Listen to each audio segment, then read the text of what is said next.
Chapter 1003. Chapter 1003. Connecting the ocean and the sky. The royal blue basin was a complete mess. Many of the cruisers were nothing more than scraps of metal. The lives and deaths of several were either unknown or never had a chance at the former, while those who survived were beaten and bloodied, finding it difficult even to breathe properly. This wave was far worse than the previous ones and even now was still raging on. There had been a slight moment of reprieve when the koi fish released its dense ball of energy. But, after Vice appeared and that world was cut off from the invalids, they had once again charged back toward the coast and the raining waters. The only good news was that the heavy and dense clouds above were beginning to slowly disperse and the rain was weakening. Like this, they could be certain that this was the last wave. They just had to survive this. Just this. I'd rather be running suicides. Gil felt like his legs might fall off at any moment. He was supposed to be a speedster proud of his speed. But, quite frankly, he wanted nothing to do with anything related to running any longer. All he could do was squeeze out currents of lightning in hopes of stopping these colossal creatures from assaulting the coast anymore. By now, the military units had finally taken action. Large ballistae were firing and several cruisers had been sacrificed for the sake of battering ram maneuvers. However, it somehow felt that the road ahead was endless. That said, there was good news too.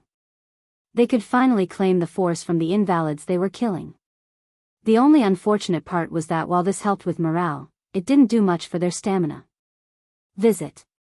For a better user experience, invalids released a unique energy that strengthened a person, but this strengthening happened toward one's bottlenecks and progression, not necessarily toward one's immediate state. Even a breakthrough wouldn't bring their bodies back to tip-top shape as though nothing had happened. Unless, of course, they were breaking through a major dimensional barrier. There was another reason this rose morale, though. The 8 brothers were certain that this change had something to do with Lionel. Not just the rain dispersing, but this control they regained over invalids was definitely a sign that he had succeeded. Cap needs to hurry back, I'm dying over here. Raj groaned, sending another powerful fist forward.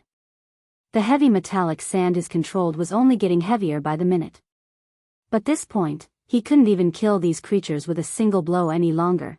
He could only tear into their bodies and hope to rip them from the inside out. Some left tackle you are, Franco chided. You're supposed to be protecting Cap's blind side, not the other way around. I protected him for 10 years already, damn it. It's my turn to get protected. You think that just because I'm so big and muscular that I don't deserve love?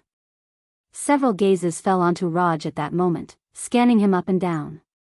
It could be said that that only redeeming quality about Raj was his smooth brown skin. It was clear that it was soft and well taken care of. They all knew that Raj had an obsession with lotion.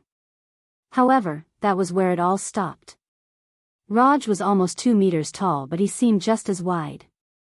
His torso was so big that his long legs seemed small by comparison.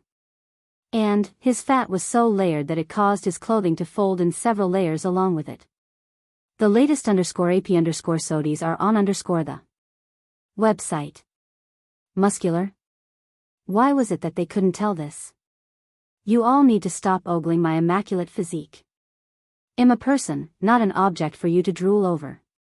Have some common decency. At that moment, the fluttering laughter of several beauties drifted over. Joyce, Alina and the others couldn't stand Raj's jokes anymore. But, it was about the only thing that kept their heads straight amidst all the fatigue that was weighing down on their shoulders.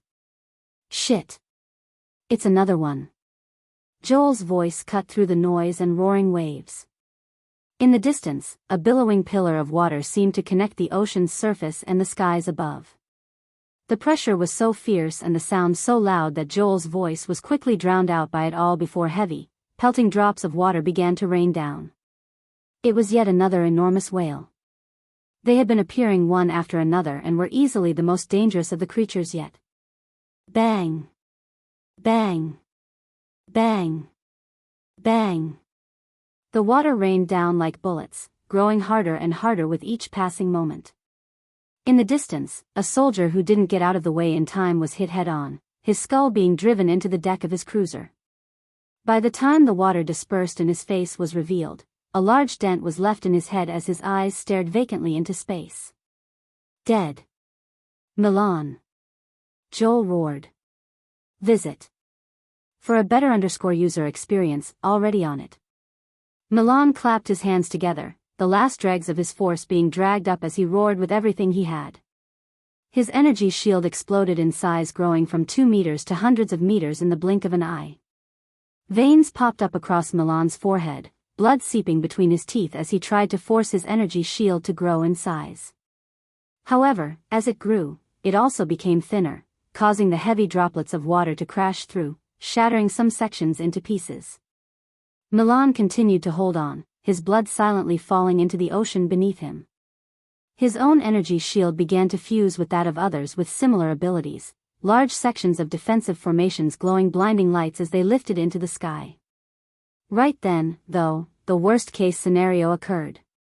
A second pillar of water connected the ocean to the skies. But this one came from a completely different location than the first. A second whale had appeared. And just behind it, there came a third. Just 2 today. Back with 4 tomorrow unless something happens, visit. For a better user experience. Chapter 1004. Chapter 1004. Boiling point. A heaviness took over the atmosphere, even more dark and pregnant than it had already been before. Just a single volley of this heavy rain had already taken so many lives, it was impossible to imagine a scenario where they could truly survive such an onslaught. These whales came from the truest depths of the ocean. Their skin was so pale and sickly that it was impossible to conclude that they had ever seen even a drop of sunlight in their lives. But this was also what gave them impossibly strong bodies. Not only were their walls of tough, rubbery skin and thick blubber nearly impossible to penetrate, but their bones were used to the high pressure of the ocean's deep waters. On top of this, their bodies were also suited to dealing with rapid changes in this pressure and had adapted such that they could use this to their advantage. The scariest truth that came from this was the fact that their abilities had nothing to do with the water pillars that came from their blowholes and was rather just a release of this obscene pressure their bodies were prepared to adapt to. This was the true fearsome nature of the dimensional verse. These whales had yet to even display their true lethality and were only taking a breath. And yet, this singular breath had already cost the lives of hundreds. Right that very moment, a third water pillar shot into the air as the third whale also took its breath. An apocalyptic disaster fell from the skies. Water droplets as large as half a human's body fell, keeping their shape and form beneath the globules of snot that came from the whale's blowhole. Despite the grotesque image, each held a lethal capability of a small grenade, pelting holes even into the tough exterior of the remaining cruise ships. Visit. For the best no_vel_read_ng experience, we can't continue to be passive. Joel immediately took command. It was one thing when they believed there had only been a single whale, but now that there were 3 they couldn't continue to sit back and drain Milan of whatever small amount of stamina he had left. If they didn't charge forward and end this quickly, there was no telling if these whales would take action again. From experience, Joel knew that invalids lacked intelligence, but living oceanic beasts were no less crafty than humans were. Most of the invalids had already been dealt with, and it was clear at a glance that these 3 whales were normal beasts. If not for this, they wouldn't have been patient enough to both evade Lionel's detection and only attack at this crucial time.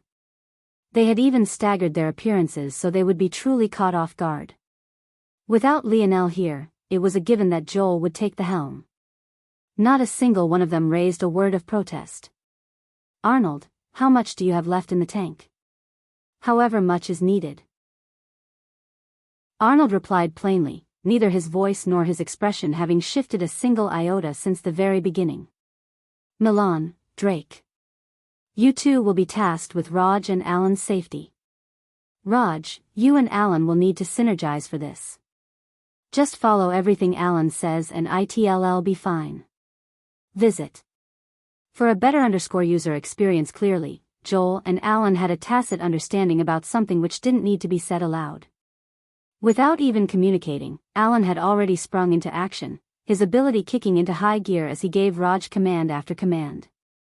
Even though Raj was a jokester, He knew how to follow instructions, and he most definitely knew when he needed to be serious. Gil and Franco. You two will support the Moon people. When Joel said this, his gaze turned over to meet Careless eyes. Can you do it? Seeing the confidence in Joel's gaze, Careless was taken aback a bit. As far as he was concerned, he felt that Lionel was the leader of this group. What he hadn't expected was for them to suddenly pull it together in the face of danger, as though Lionel wasn't needed at all. But this was exactly what the truth was. Lionel wasn't needed. These 8 had been surviving in the dimensional verse without Lionel by their side for years already. They weren't the same as these Moon youths waiting for Careless action. The latest _AP_SODIes are on the website. I can take one. Careless nodded. Joel's gaze flashed. Good. Then we'll take the other 2. Joel didn't wait for a response as he dashed forward, cutting a path across the water. To his side, Arnold followed, sticking to him like glue. To the 2 of them, nothing had changed. Joel was the captain of the defense, the head hunter at the linebacker position. As for Arnold, he was the anchor of the defensive line, the defensive tackle. It was his stability that allowed Joel to run wild. When they came together, the world would feel their power. The scene of 2 youth men streaking through the no-man's land between the 3 whales and what remained of their coastal defenses was imprinted onto the minds of all that were there. Whether consciously or unconsciously, they came to accept that there was still a chance to survive. At that moment, the center whale opened its mouth, rows of brownish-yellow bristles appearing. They looked absolutely harmless at first before they all turned rigid at once, lighting on fire in unison. Visit. For a better user experience in a sight that was one for the ages, the bristles separated from the whale's mouth, shooting out like arrows that rose the temperature of the surrounding oceans by dozens of degrees. Under the astonished gazes of those watching on, and much to their horror, Joel and Arnold were swallowed by this follow of flaming bristles, a huge billow fog of steam rising from the air as the waters reached a boiling point. At that moment, as the steam rose into the skies above, the slowly dispersing clouds suddenly regained their life, growing more and more powerful. The light drizzle of rain seemed to recover, a heavy precipitation weighing on all their souls once more. Chapter 1005. Chapter 1005 ready? Not good. Careless pupils constricted. He had thought that they would charge together, but Joel and Arnold had actually gone ahead on their own. But that wasn't even the main problem. Even if the 2 managed to come out unscathed, the battlefield had completely changed with the billowing steam. Let alone the fact they would need to protect themselves from the boiling steam, but their vision would also be obstructed, making it more difficult to coordinate their movements. Within the 3rd dimension, hot steam from freshly boiled water could already cause severe burns. Fire hot enough to boil 5th-dimensional waters were even more exaggerated. It was like Joel and Arnold were under a perpetual deadly assault from all sides. Damn it. Stay here. Careless made a decision, about to dash forward. Don't go. Franco and Gil stopped Careless. The 2 were practically mortal enemies usually, however at the moment, they had a tacit understanding. Joel had told them to help Careless and the other Moon people, but there was a clear hidden meaning behind his words which was quite simple. Don't let them mess anything up. At that moment, 2 shadows suddenly surged out from the fog. No, it wasn't that they had surged out of it, the steam had grown far too tall and covered a space far too wide for that. Instead, they had dispersed the steam around them, their force billowing like a raging torrent. Visit. For a better user experience, Arnold took the helm, universal force the likes of which made the very ocean surface itself tremble for several kilometers rising out from him. Images of a trembling asteroid belt rotating about a golden moon hung high above his head, illuminating the endless fog in his image. His large palms shook, the energy around them growing in size to the point it dwarfed the head of the whale beneath his. His expression went from indifferent to ferocious. It was the kind of look that had always been hidden beneath his football helmet on the field but was now displayed prominently for all to see. It struck fear in their hearts. It made blood run cold. It made the wind itself turn still, hanging in the air as though purposely waiting for Arnold's next action just so that it could escape. Bang! Right then, the palm descended, deforming the head of the blue whale into the form of a hand and 5 fingers. The sound alone was loud that it drowned out the thunderous booms of the clouds above, and the devastation was so potent that the left and right whales were sent sprawling just by the ocean waves alone. However, Arnold himself wasn't satisfied with his strike. He could tell that the whale's skull hadn't given way beneath his power. In fact, though its head had deformed, much of that was just its thick skin and fat being displaced irregularly. That said, Arnold's strike wasn't useless. It stopped the fire bristle whale from being able to send out another strike immediately. Not only had it been sent several hundred meters into the water below, but whales had brains as well. It most definitely wasn't immune to being disoriented and concussed. That left just enough time for Joel to prepare his own strike. Like clockwork, Joel appeared by Arnold's side, both of them riding atop the massive wave the latter's attack had caused. Joel's dark skin danced with light as he concentrated strength within his halberd. Space trembled and cracked as his forearm flexed, keeping a tight control. The latest _AP_SODIs are on the website. Suddenly, he opened his eyes and smiled in Arnold's direction. Just like old times, huh buddy? Arnold's expression, having returned to an eerie calm. But, his words came out smoothly. I pinned them down. Joel's smile turned to a grin. And they'll take their heads. It was at exactly that moment that the fire bristle whale rebounded out of the ocean, the waters surging forward to quickly fill in the empty space. Joel's halberd descended in a devastating arc, aiming for the thinnest and most vulnerable location within the injury Arnold had caused it. As far as Joel was concerned, this whale was nothing more than tenderized meat. Shoo! A blinding light of blade chi drew and lined through the sky, piercing through the whale's skin and through its skull. An ear-tearing roar shook the skies filled with a mournful plea, but it was already too late. Gasping for breath, Joel fell back to the ocean's surface as the wave they stood upon faltered. He was completely spent. Even before this attack, he had already been running on nearly empty, but now it was far worse. His lungs felt like he was breathing in the very steam fog that had threatened to char him to ash just moments earlier. Visit. For a better user experience, Arnold caught Joel by the arm, helping him to stabilize himself as they retreated. As the coarse and foul blood of the fire bristle whale began to pool in the dark waters, the two young men suddenly found themselves having their auras locked onto by two extraordinarily enraged whales. What they hadn't been aware originally was that these 3 whales were actually brothers. And, unlike many beasts of the 3rd dimension, these 5th dimension beasts actually had concepts of kinship and camaraderie. Arnold's own force reserves had long since run on empty. He could only use what universal force had left to fuel himself. But, he was quickly running out the focus he needed to sustain it. As for Joel, he was only able to remain upright with Arnold's support. It was clear that taking out a single whale had already been their upper limit. The two could only run with everything they had left, rushing to get away from the 2 enormous whales that were out to seek revenge. However, neither had an ounce of panic on their faces. As for why, that much was obvious. They had 6 other brothers. In the distance, Alan gave Raj a final command as his magnetic ability began to take action, his force surging in large, rolling waves. Even as he worked, his gaze was locked onto the 2 in the distance. Around Alan and Raj, Drake continuously fired at the large droplets of water falling the skies, bursting the mucous membranes and rendering their lethality useless. Ready? Ready. Visit. For a better user experience under Alan and Raj's prowess, a crude rail gun rose up from ocean's surface, its menacing tip aiming for the whale closest to the running pair. Chapter 1006. Chapter 1006. Sound wave beads of sweat fell down Raj's brows. He had to put in his everything just to get this thing finished in time, and he still wasn't even sure of what it did.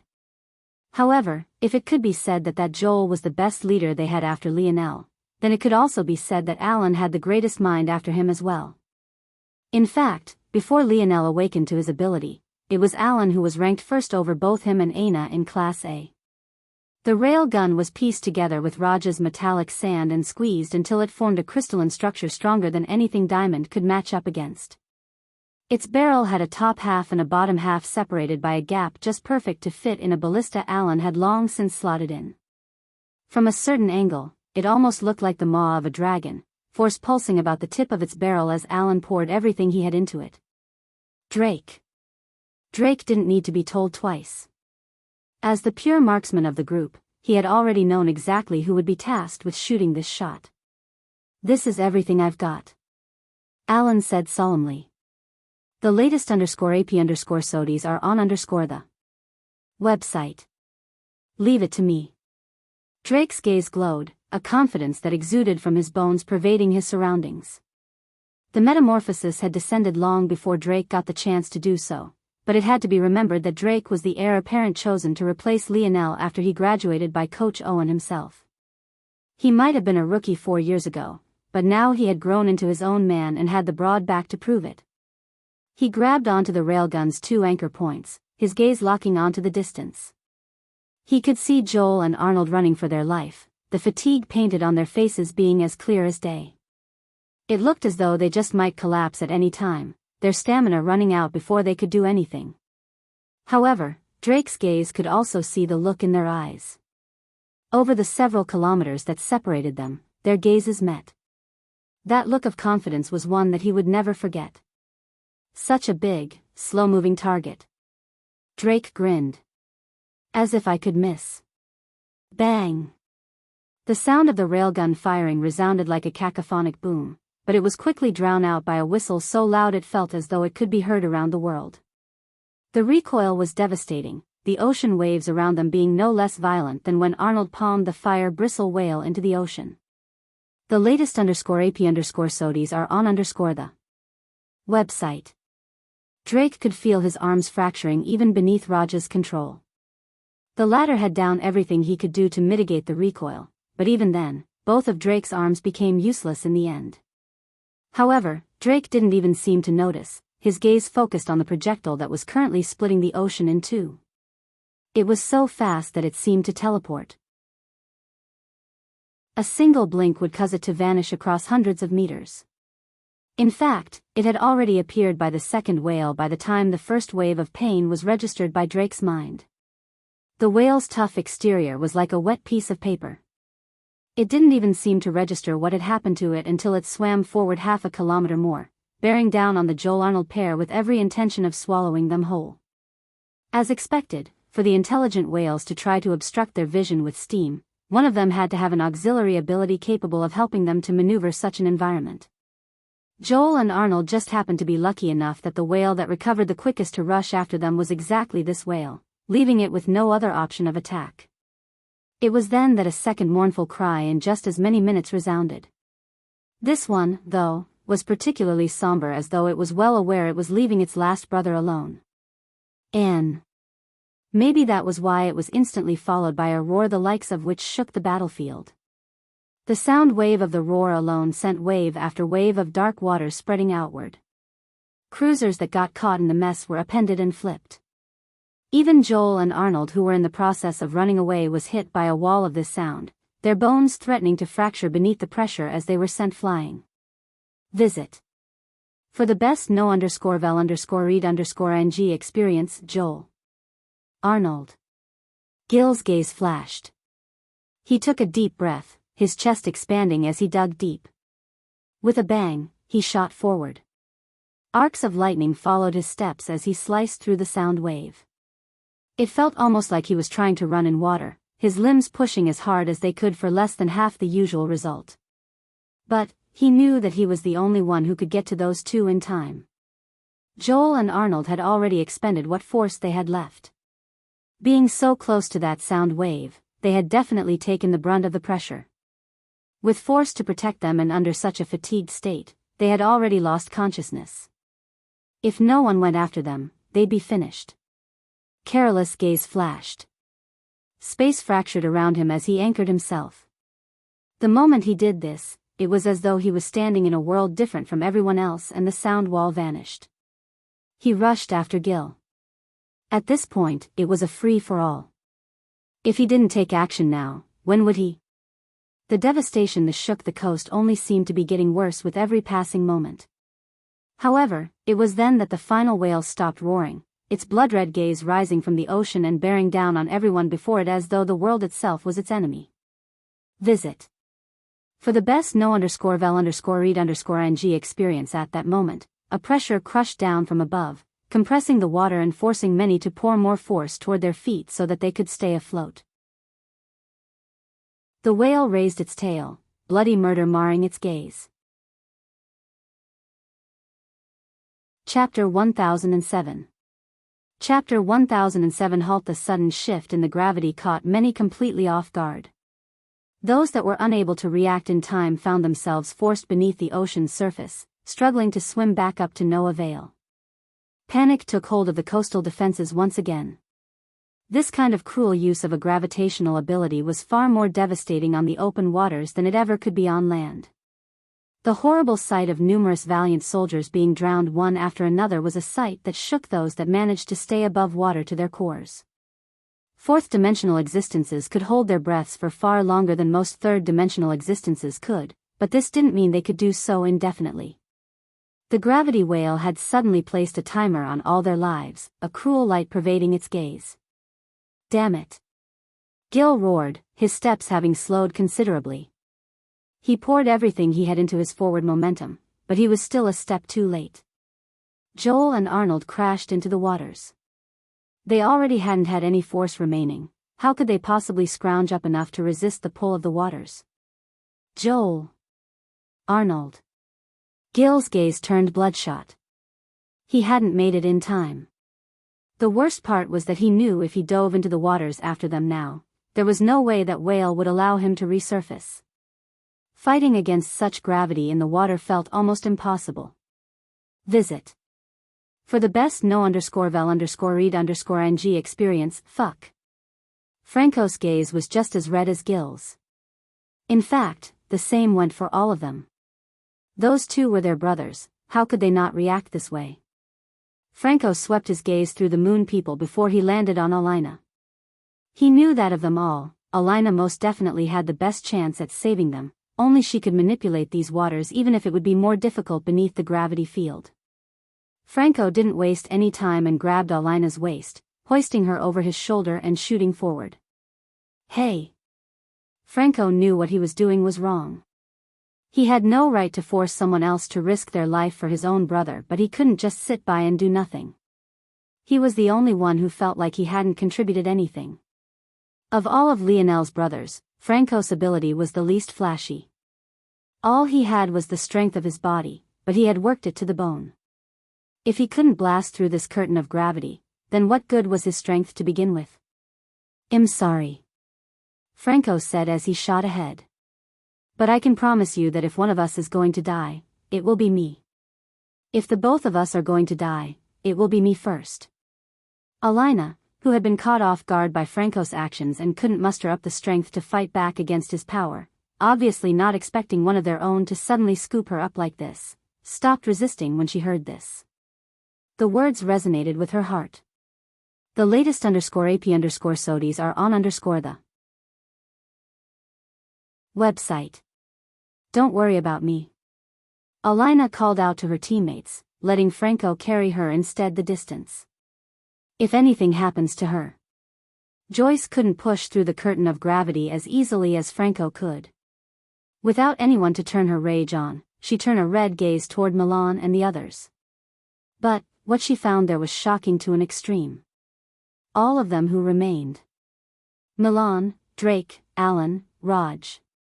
Each and every one of them lowered their heads in the direction of the moon people. Even without saying a word, their sincerest apologies were as crystal clear as a blue sky. Despite not seeing their gazes, Joyce, who had been stunned into silence, could imagine them. She could sense a resolve that came even without them saying a single thing. Though Franco's words hadn't managed to reach her ears as they had been for Alina and Alina alone, Joyce could tell that these four who remained had the resolve to take their own lives should anything happen to her. Whatever rage Alina had deflated like a leaking balloon. She couldn't find it within herself to be pissed off any longer. Franco's muscles pumped and pulsed. His somewhat fair skin was filled with blotches of bruised fibers as he pushed his body to its limits, but he didn't seem to notice in the slightest. From over 2 kilometers away, he crossed the distance, cutting it in half then cutting it by another half. The latest _AP_SODIs are on the website. Gil, who had already noticed Franco's approach, rushed back as fast as he could. But, despite the fact that the gravity curtain became weaker the further he went, that didn't change the fact it was there. In the time it took Franco to cross almost 2 kilometers, Gil had crossed just 100 meters. But, it was still enough for them to meet. Franco's face was covered in sweat, his cheeks even becoming somewhat hollow. All the nutrients in his body seemed to have gone to his limbs, pushing him forward one stride at a time. Without a single word, Gil clasped a hand to Franco's shoulder, pouring speedster lightning force into him. Franco tossed Gil over his other shoulder and shot forward again, his speed more than doubling what it had been before. However, the strain on his muscles only grew worse. His muscle fibers tore, his bones threatened to fracture and his knees grinded against one another, thinning his cartilage one layer at a time. "Alina!" Franco gasped out. He entered the general area of where Joel and Arnold had been forced beneath the water. "I've sensed them already. I got it." Alina replied, not trying to move from Franco's shoulder. She was under no illusions that she could survive beneath this gravity curtain without Franco's support. "I got them. I got them." In the distance, the looming gaze of the gravity whale hung like 2 crimson orbs. After it had activated its ability, it seemed to have lost the ability to move, its rising tail having long since come to a halt. Visit for a better user experience. Chapter 1008. Chapter 1008 Fuck You, bonus chapter. Veins pulsed through Alina's delicate brow, her face reddening beneath the strain as she released a low shout. Joel and Arnold were ripped out of the waters, their consciousnesses still not having been regained. Panic took hold of Franco's heart as he wondered just how much water they had swallowed, but he didn't have the luxury of finding out now. He needed to bring everyone back. Franco dug deep, pulling out everything he had. He stacked 2 people to each one of his shoulders, taking heavy steps back toward the coast. Every time his leg rose and fell, violent ripples of water would surge through, forming tall waves that drenched him through from head to toe. Blood leaked between his teeth as he stomped back. He knew that the gravity whale was behind him, but he also knew that it had a choice to make. If it moved, the curtain of gravity would vanish as Franco had enough distance to shoot away.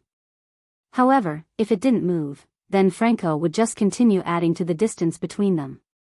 Even if he had to turn his bones into dust, he would bring them out of here. Unfortunately, what actually happened was far out of their expectations. The curtain of gravity suddenly shifted as the whale's tail twitched. As though it was playing a cruel game with them all, the range of the curtain shrunk and began to concentrate on Franco. Bang! Unable to control what was happening, Franco fell to a single knee, feeling as though his bones had splintered. The pain was so excruciating that the blood vessels in his eyes popped, filling his whites with a crimson hue. Franco roared, pushing himself back up inch by inch. But visit for the best no_vel_read_ng experience. Bang! The gravity curtain multiplied again, slamming Franco's knee back onto the waters. It was a cruel fate. Franco had no choice but to coat his knee with force to stop himself from sinking. But it was also exactly this rigidity that was harming him, yet he had no choice but to accept it. At that moment, Carolus, who had been trying to force his way over as well but had been stalled by the gravity curtain, watched on with bloodshot eyes. Gravity was a perfect counter to his spatial affinity as they were inextricably linked to one another. This gravity curtain made it almost impossible for him to crack space like he usually did, especially since this whale was in the 5th dimension while he was not. Bang! Franco couldn't stop his second knee from hitting the water. He tried to keep his back as straight as possible, but even that was beginning to bend. Alina gasped for breath, his stamina having been drained to its limits. Every time she tried to control the waters, it would gurgle and ignore her. This was the first time she had ever experienced such a thing in her life, but it was also because she knew she had pushed herself too far to pull Joel and Arnold out. Fuck. Franco's teeth cracked beneath the power of his clenched jaw. He pushed himself as far as he could. But, no matter what he tried, he couldn't seem to rise back up. He could feel his vision swimming, but his will was raging like an endless torrent. His mind was repeating just a single thought: he wouldn't stop until he died. Until his nerves gave out, until his brain shut down, until his heart burst from pumping too hard. He wouldn't stop pushing. Franco roared to the point his throat was torn to shreds. However, this pain seemed to be like an escape from everything else he was feeling. The latest _AP_SODIes are on the website. Under astonished gazes, he rose back up to a knee, his toes bending and his ankles arching as he pushed his body forward. Even if he couldn't stand to his feet anymore, so what? He could still push himself forward like this. Franco could feel an endless torrent of force coming to him from Gil. He knew that Gil was also at the end of his rope, scrounging up whatever small bit of will he had left to try and support his supposed enemy. It was only Franco that was well aware that he would have run out of force long ago if not for Gil's sacrificing as well. The whale's gaze flashed, a furious light entering its eyes as though it couldn't believe the audacity of these ants to still continue struggling. But, if they could barely survive against this, what would they do against its true strength? Bang! Bang! Bang! Franco could no longer lift his knee, nor could he keep his back straight. His face crashed into the waters, feeling like a resounding slap to the face.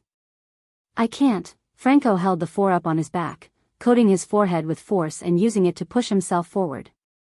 It was the kind of scene that made one's blood boil with rage and indignance. The rage of the whale was no less, though. It felt as though its ploy to play these humans to death continuously slapped his face, making it absolutely furious. It wanted nothing more than to crush these humans beneath its enormous weight. It opened its mouth and roared again. But, beneath the suppression of its gravity curtain, the waves couldn't even rise up. A sonic boom of sound shattered their eardrums one after another, threatening to rip Franco to pieces.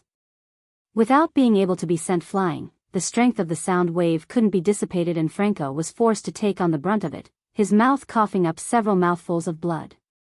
He felt his vision swimming as something within him snapped. The last dregs of energy Gil had was already sapped clean. What Franco hadn't noticed was that it was also Gil's lightning that kept his mind awake. But the moment it ran out, visit. For a better user experience, Franco collapsed, the weight on his back pushing him into the waters below. However, just when it seemed that their heroic tale would truly end here, a hand reached down and touched his shoulder, shrouding him in an energy shield that seemed to render the gravity curtain completely useless. Careless pupils constricted. Who is that? The young man lifted Franco and the others up and out of the water, his gaze filled with a furious light as he gazed toward the gravity whale. From top to bottom, the young man was coated in a beautiful blue light. It surrounded him like a halo, making him seem like a deity descended from some world above. Fuck you. The young man said coldly. He reached out a hand, causing the whale to suddenly become enveloped by an energy shield of blue that was eerily similar to the halo that surrounded him. Caught off guard, the whale couldn't react in time. It found that its gravity curtain was suddenly concentrated in its immediate surroundings, its own power being turned against it. Its flesh collapsed and a pained howl left it. Unfortunately, even the sound wave rebounded against the barrier, causing its own voice to tear at its skin. The young man's hand rose up high, lifting the whale that must have been almost a kilometer long as though it was nothing more than feather. Then he squeezed. The energy shield of blue morphed, forming spikes that pierced the whale's body through. Its harsh cry turned to gurgles that eventually died out completely.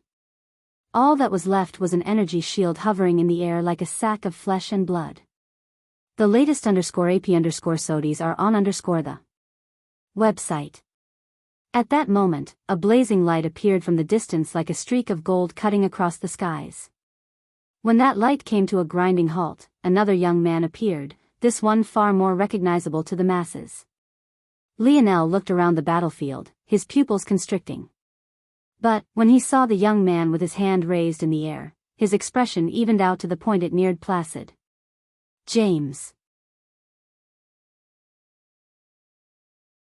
Chapter 1009. Chapter 1009. Vale. James Bennett.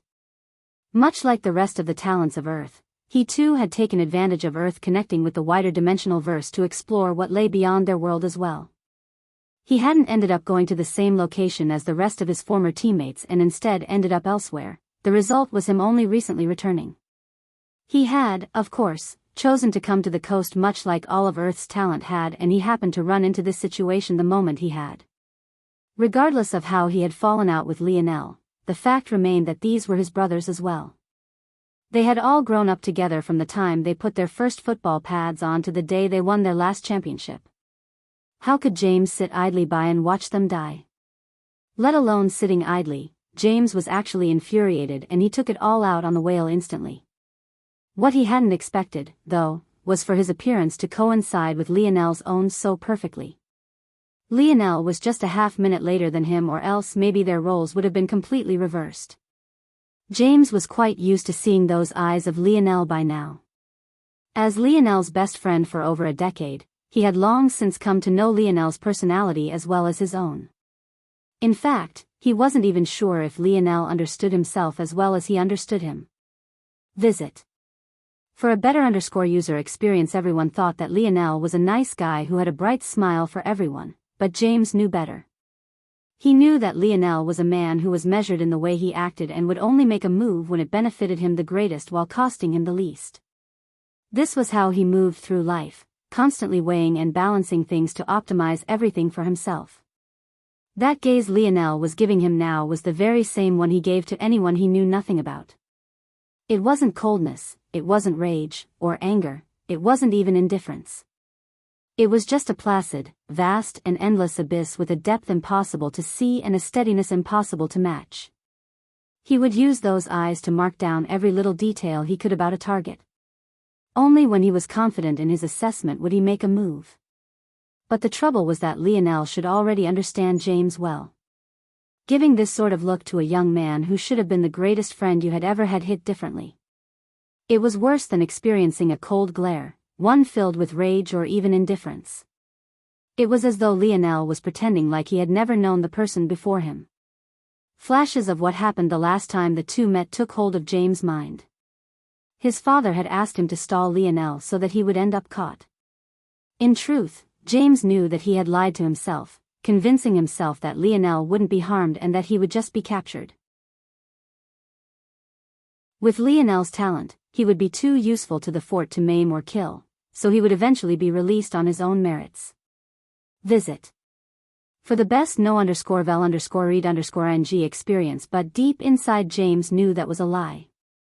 With how much the junior Governor Duke hated Lionel and how even Simeon had come for him, how could anyone ever conclude that Lionel would be just fine? The plain and simple truth was that he almost drove Lionel to his death. But those words he said in those moments reverberated the loudest. "I'm disappointed. I really took you to be my closest friend," James remembered absolutely snapping when he heard those words. His mind spun and his eyes saw red to the point he released something he had held deep within him for the longest time. Before he could even properly suppress and think about what he had been going to say, it all spilled out. Bullshit. You pretend to care about so many things, you pretend to be kind-hearted, but all you really care about are things ending up exactly like you want them. You don't like killing only because you don't want to deal with the guilt. You don't like playing football only because you didn't get to choose it. You only want to do things your way and nothing else matters. The latest _AP_SODIes are on _the website. You're a fucking sociopathic hypocrite. No one knew Lionel better than James did aside from maybe Lionel's own father.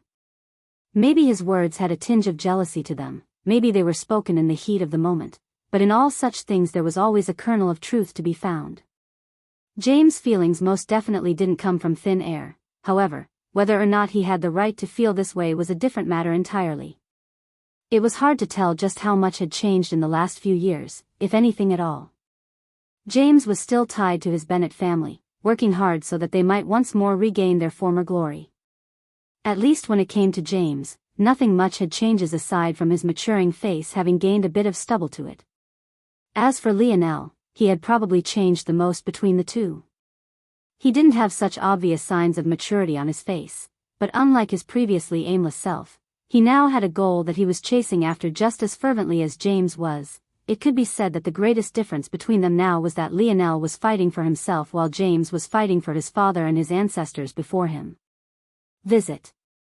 For a better user experience in what could only be considered a twist of ironic fate, then.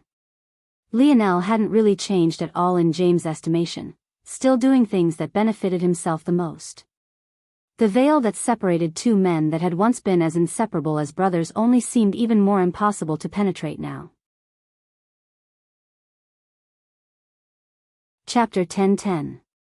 Chapter 10:10. Roni and Exchange. Lionel descended from the skies, landing before James. He checked the condition of Franco, Gil, Joel and Arnold with a frown. When his gaze finally landed on Alina, he realized that she must have been a person of the moon, and he felt a tinge of gratefulness in his heart. Finally, he looked up and met James' gaze. He could still remember that Coach Owen had told him that he should forgive and reconcile with him, but as easy as it was for Lionel to turn his emotions off when it came to a person, turning them back on was a tall mountain to climb. It was almost like his natural resting state was unbothered and unmoved, while rising up from this level took effort. As for this effort, those he had deemed unworthy of it would never get it again. "Thank you for saving them," Lionel finally said. "You don't have to thank me for saving my own brothers," James replied, a bit surprised that Lionel's eye level was now even with his own. James had always been taller than Lionel, but it seemed that this would no longer be the case. "Fair enough," Lionel replied. Someone else might have accused James at this point. If he really cared so much for brothers, why would he have taken the actions he had during the past several years? However, Lionel couldn't be bothered with such emotion. He could already simulate what would happen if he said such a thing, and it would ultimately just be a waste of his time. Lionel waved a hand as Earth Force surged, forming a platform. He laid them on one by one. The latest _AP_SODIs are on the website. James' gaze narrowed. The water force in the surroundings was so potent that it was hard to imagine anyone managing to gather up so much Earth force, let alone in such a short time. "Shouldn't you heal them?" James asked. "No. This is the perfect state for them. Take something I prepared for them. If I heal them now, all their hard work will be meaningless." James frowned when he heard this, but he didn't say anything as Lionel placed a hand over Alina's forehead. "Twinkling Lily, Belle's blessing." A gentle chime began to resound. Whether by coincidence or maybe due to the strength of Lionel's spell, the dense clouds above instantly began to disperse as strong surges of light elemental force descended. From an injured state, Alina's cheeks suddenly became rosy and her breathing became even. In the blink of an eye, it was as though she hadn't fought a single battle all day. There was no doubt that, let alone James, this was the most powerful healing spell anyone present had ever seen in their lives. "Bring the injured to me. I'll heal them." Lionel didn't seem to be trying very hard, but his voice boomed across the battlefield. Visit. For a better user experience after he finished speaking, he reached out a hand toward the energy shield of flesh and blood. Pure white vines coated in a cotton-like fabric shot out, sucking out the vitality of the blood one pint after another. "Please hold it up." Lionel spoke to James, who only gave him a nod in the end. Admiral Ellie watched with numbness as Lionel flipped the devastation on its head. He had used a few hours to heal tens of thousands, and he simply walked away with his brothers in tow as though it was nothing special at all. Of course, Lionel had relied on the large amounts of vitality the whale's flesh and blood had to accomplish this, but who else could do such a thing? The healers they had were quite talented, as one might expect from citizens of Earth, but even they couldn't hold Lionel's shoes in this regard. The difference was too shocking. "Admiral, we need to make a report." "Oh. Right." Admiral Ellie shook his head, looking at the wreckage of his cruiser and shaking his head. "The two princes are really something, Admiral." I heard that Prince Noah was the sole reason Unit 3 was able to survive. Yes. Admiral Ellie said slowly, sighing as he looked up into the skies. Visit. For the best no_vel_read_ng experience, were the days of his militaristic pride numbered? What happened to strength in numbers and the power of order and duty? What happened to following rank and dutifully fulfilling your orders? These days, all the battles seemed to whittle down to who had the largest fist, while those of them that were less talented found themselves in the role of cannon fodder. Shaking his head, Admiral Ellie went off to make his report. He had a feeling that things would only become more exaggerated in this way as time went on. He also felt that it probably wouldn't be long before they were on a battlefield even grander than this quite soon. James took a deep breath as he watched his former walk away. Well, walk was a strong word. The only 8 people Lionel hadn't healed were them. So, aside from Drake, Milan, Alan and Raj, who could just barely shuffle their feet, Joel, Arnold, Gil and Franco were all being carried along by Lionel's Island of Earth force. It was all quite sobering. Of the 9 of them, the only one who had spoken to him was the one of them that should have hated him the most, Lionel. As for the other 8, they had met his gaze but hadn't said a word. James knew how important Lionel was to them and that a slight toward Lionel was just as great of a slight toward them. So, even though James knew that he had done his best to protect them during the metamorphosis, he also knew it wasn't enough. This is quite a lonely path, James thought to himself. He had already chosen family over friends. If he hadn't, he wouldn't have betrayed Lionel like he had. But, it was easy to put his head down and ignore the loneliness when no one was around him. He had ironically become the hard worker he never had been in school, giving him strength that dwarfed many of his acquaintances. And in exchange, he lost his brothers. Visit. For the best no_vel_read_ng experience. Chapter 10:11. Chapter 10:11 Stone. The groans resounded throughout the segmented cube to Lionel's laughter. He was quite used to his teammates groaning like this, but usually it was thanks to the expert hands of a beautiful masseuse. However, this time, it was for something much less satisfying. And rather than groaning, it could be said that they were screaming. The bone-burning rose was truly working its magic, and because Lionel hadn't allowed them to heal even the smallest bit, the results they were gaining were excellent. As though that wasn't bad enough, Lionel had thrown them all into the 6-dimensional cleansing waters at the same time. And, in a feat of true sadism, the bone-burning rose concoction that Lionel had given them had cleansing waters as part of the ingredients, making it feel as though their throats, stomachs and intestines were being burned from the inside out. Not only were the impurities of their bodies being weeded out one after another, but their foundations were being strengthened inch by inch.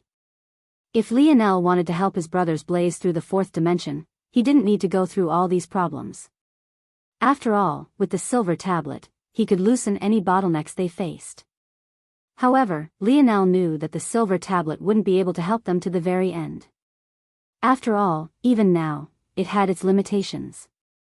For example, the amount of energy it took for Lionel to undo a bottleneck versus someone far less talented were vastly different. The less talented a person was, the more energy it would take. After a certain point, the effort put in wouldn't match up to the rewards gained if things continued like this. The latest _AP_SODIs are on the website. Thus, the best course to take wasn't relying solely on the silver tablet, but rather instead combining its use with natural treasures that could keep their foundations firm and steady. Lionel had learned firsthand the benefit of patience and consolidation. After staying in the 3rd dimension for so long, his foundation had greatly benefited and his strength displayed that in spades. He wanted the same for his brothers, so they would have to experience a bit of pain first. After checking that their situations were stabilized, Lionel nodded to himself. Under lesser circumstances, the harsh reality was that his teammates would be in danger of dying. But, with all the equipment of the segmented cube, Lionel didn't feel the need to worry about this at all. There were too many fail-safes in place. It seems like Franco will gain the greatest benefits from this, but that makes sense. His ability is physical and he really pushed himself to the limits. He'll probably be the first to break into the fifth dimension. Lionel swept one more gaze before walking away and entering a different lab. The segmented cube had so much space now that Lionel hardly knew what to do with it all. The lab setting was more like several lab settings with technology from civilizations Lionel had never even heard of, let alone would understand how to use.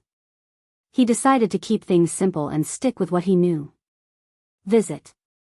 For the best no_vel_read_ing experience. Not long later, he found himself standing before the tentacle womb whose wounds were still slowly healing. Lionel had plans, but a lot of it would revolve around this tentacle beast, the koi fish and the segment cube working in tandem. However, currently, the tentacle womb was the weakest link. While it seemed like its abilities were astounding, when Lionel really thought about it, it wasn't all that impressive. Considering the resources he would need to pour into it, he might be better off just pouring it all into his crafts. It was easier to make, say, an automated machine gun. The worst part about the tentacle womb was that its energy consumption didn't stop at just its creations. After all, what it produced were living, breathing creatures. They would need to be fed and taken care for. Even though the segmented cube had more than enough room to accommodate such things, whether it was worth it was an entirely different question. Simply put, using the tentacle womb to spam out weak creatures was a waste of time and resources. Just take the swordfish as an example. Lionel could create a gun and hundreds of bullets in less than an hour that could take out an entire school of them. The best part about this gun with his current skill is that it could be wielded by a human not even in the fifth dimension yet. When things were put into this frame, it could be said that the tentacle womb wasn't as groundbreaking as it seemed, nor was its ability particularly unique either. Just from a cursory thought, Lionel could already think of two people with semi-similar abilities to the tentacle womb. One was Hephaestus and his swallow ability. He was able to ingest creatures and make their abilities his own if he ate enough of them. A second was Simeon, who could genetically modify the ability of both people and creatures. The latest _AP_SODIs are on the website. If Lionel wanted to make this tentacle womb a trump card, it would have to be far stronger than it was now, and such a thing would take time and patience. However, he had a trump card in this regard, the silver tablet. If there was anything that could help this tentacle womb evolve, it was the silver tablet. The key to unlocking this path, though, would most definitely be the golden scaled koi fish. A far distance away from the pressure cooker Earth was becoming, a murderous aura hung, sinking deep into the walls of the office space. Richard sat at his desk, his hands clasped before him and his face expressionless. But the bulging veins on his forearms painted a completely different picture. It was clear that he was pissed off, and how couldn't he be? It had been 2 weeks since he met Aina in that odd state, and he had immediately guessed a few things. He had tested his conjectures on multiple occasions and concluded that he was about 90% correct, while the remaining 10% were miscellaneous details he would never grasp unless Aina herself told him. He took advantage of this opportunity to try and court Aina, but despite receiving no resistance from her father or her friends, he was stonewalled time and time again. The latest _AP_SODIs are on the website. Chapter 10-12. Chapter 10-12 Competition. Richard was a man who was very good at controlling his emotions. In fact, his patience had been displayed for a long while now. He had practically taken over what remained of the race to airship without lifting a single finger. In fact, now that he had Gradier's brother in his possession, it could be said that it was all over now. Gradier had been his only real competition, and he no longer dared to fight against him. However, those that saw him as a weak man now simply didn't understand just how infuriating the last 2 weeks had been. He had never experienced such a continuous and relentless assault on his ego. It was mind-numbing. At first, he had tried to be cautious and beat around the bush with Aina, but then she had caught him completely off guard. "Are you trying to court me?" Aina stood in her courtyard, a faint sheen of sweat on her face. She had learned modesty during the past few days and now dressed in a new flexible armor. According to her, modesty was important for a woman, but not to the point where she should hide her beauty completely. Surprisingly, this was a conclusion she had come to without either Savon or Yuri saying so explicitly. However, Yuri still felt that she took some responsibility in catalyzing this due to how she had covered Aina's body previously. This experience made her realize that even the smallest push could lead Aina in a particular direction. It made her hesitant as to whether she should take action or not. The latest _AP_SODIES are on the website. Now, she could only watch as Richard visited daily as though trying to imprint himself onto her mind. Without a choice, Yuri could only drag Aina out of the estate to experience the world. If all she knew was this small corner, her awakened personality would be far too negatively affected, or it might never reawaken at all.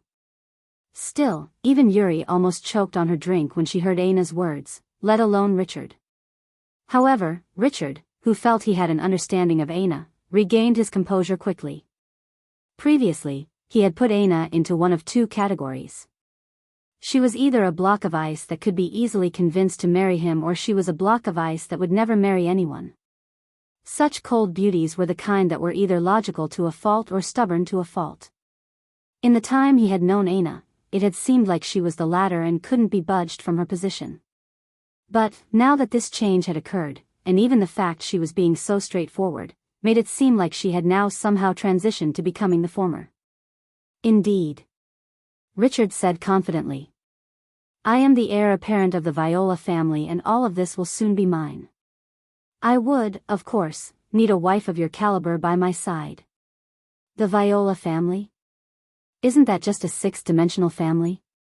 If Richard was a lesser man, his facial expression would have already warped at these words alone. What the hell did just sixth-dimensional mean? Did she understand what such a family represented? Visit. For a better user experience, what Richard didn't know was that Aina did, and she felt like Richard had a cap on his potential. Richard would be shackled by his sixth-dimensional lineage factors, but Lionel had been born with a seventh-dimensional lineage factor. The difference was large.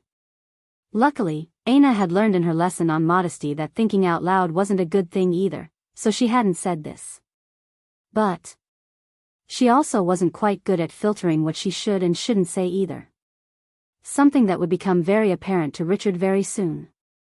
Yes.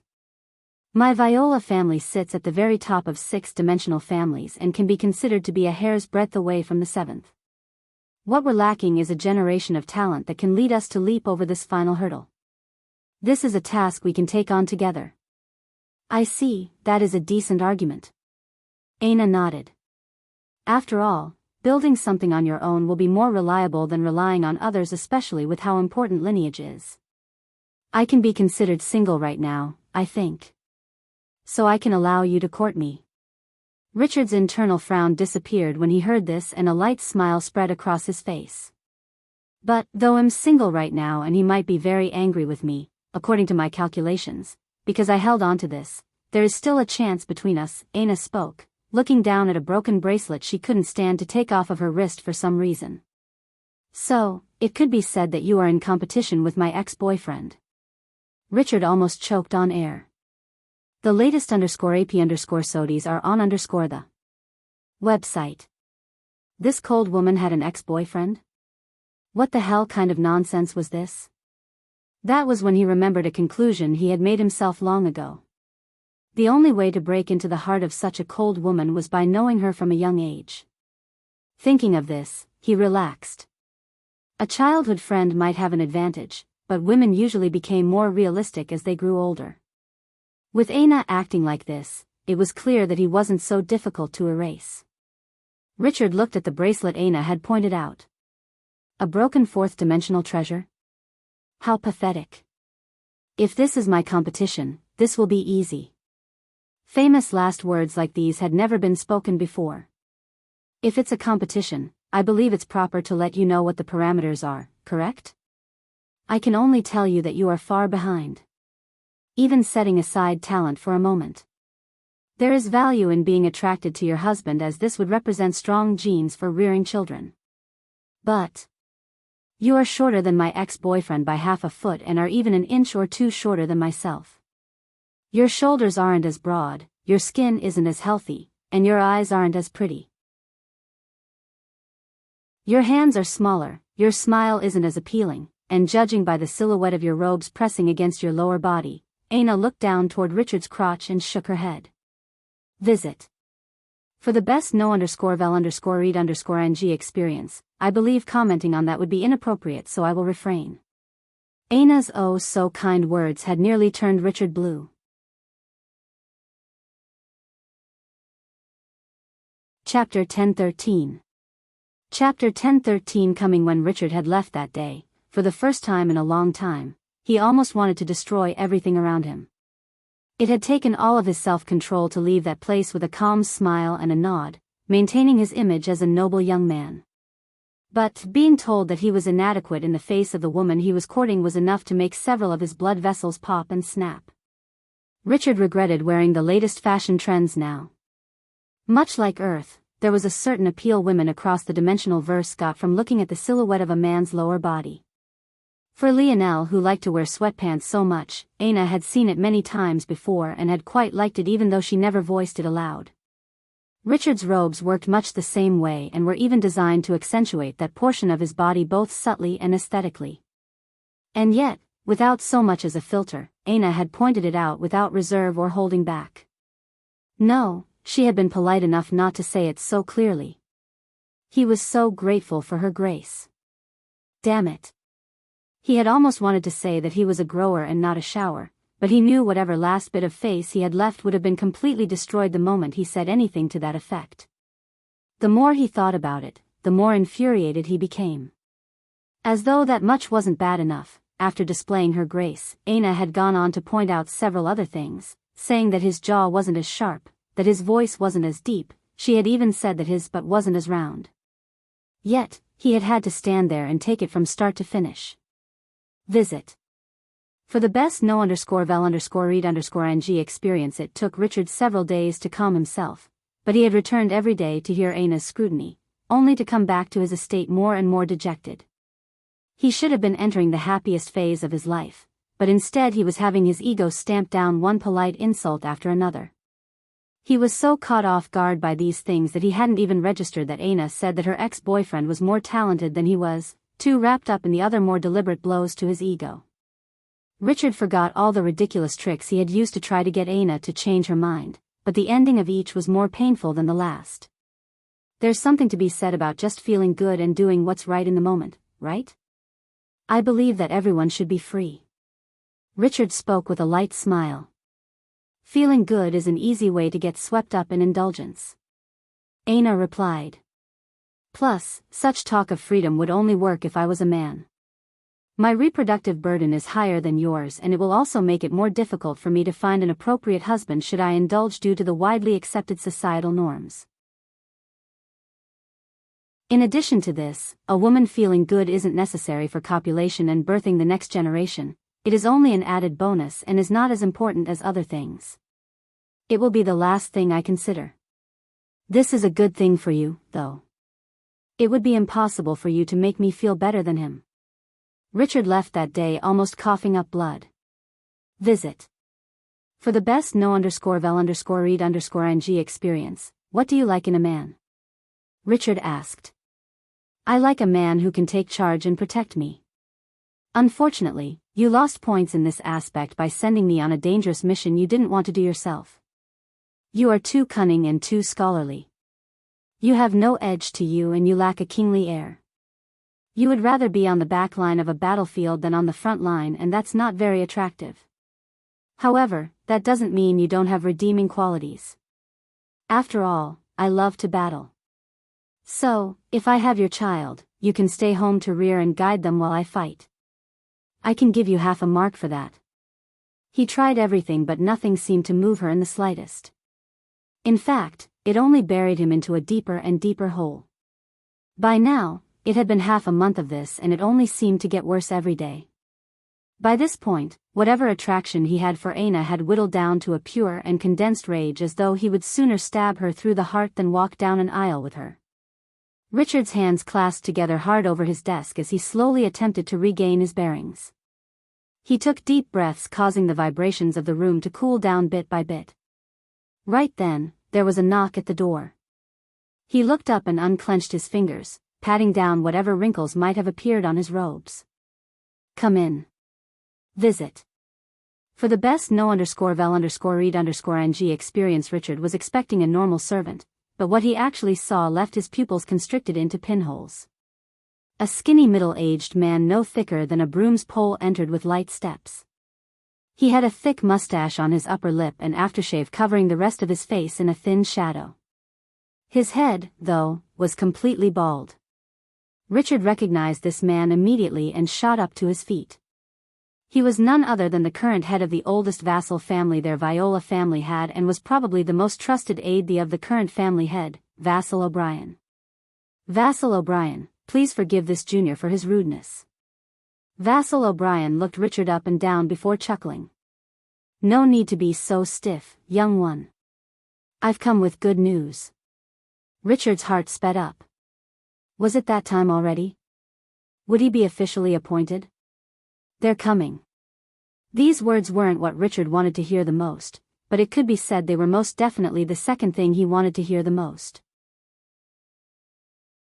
They had known for a long time that Miguel had purposely held back from entering the sixth dimension and that he had a purpose for doing so. It seemed like it was time. The latest _AP_SODIs are on the website. This is an opportunity, one that no one would want to give up. I'll see how she escapes from my palm now.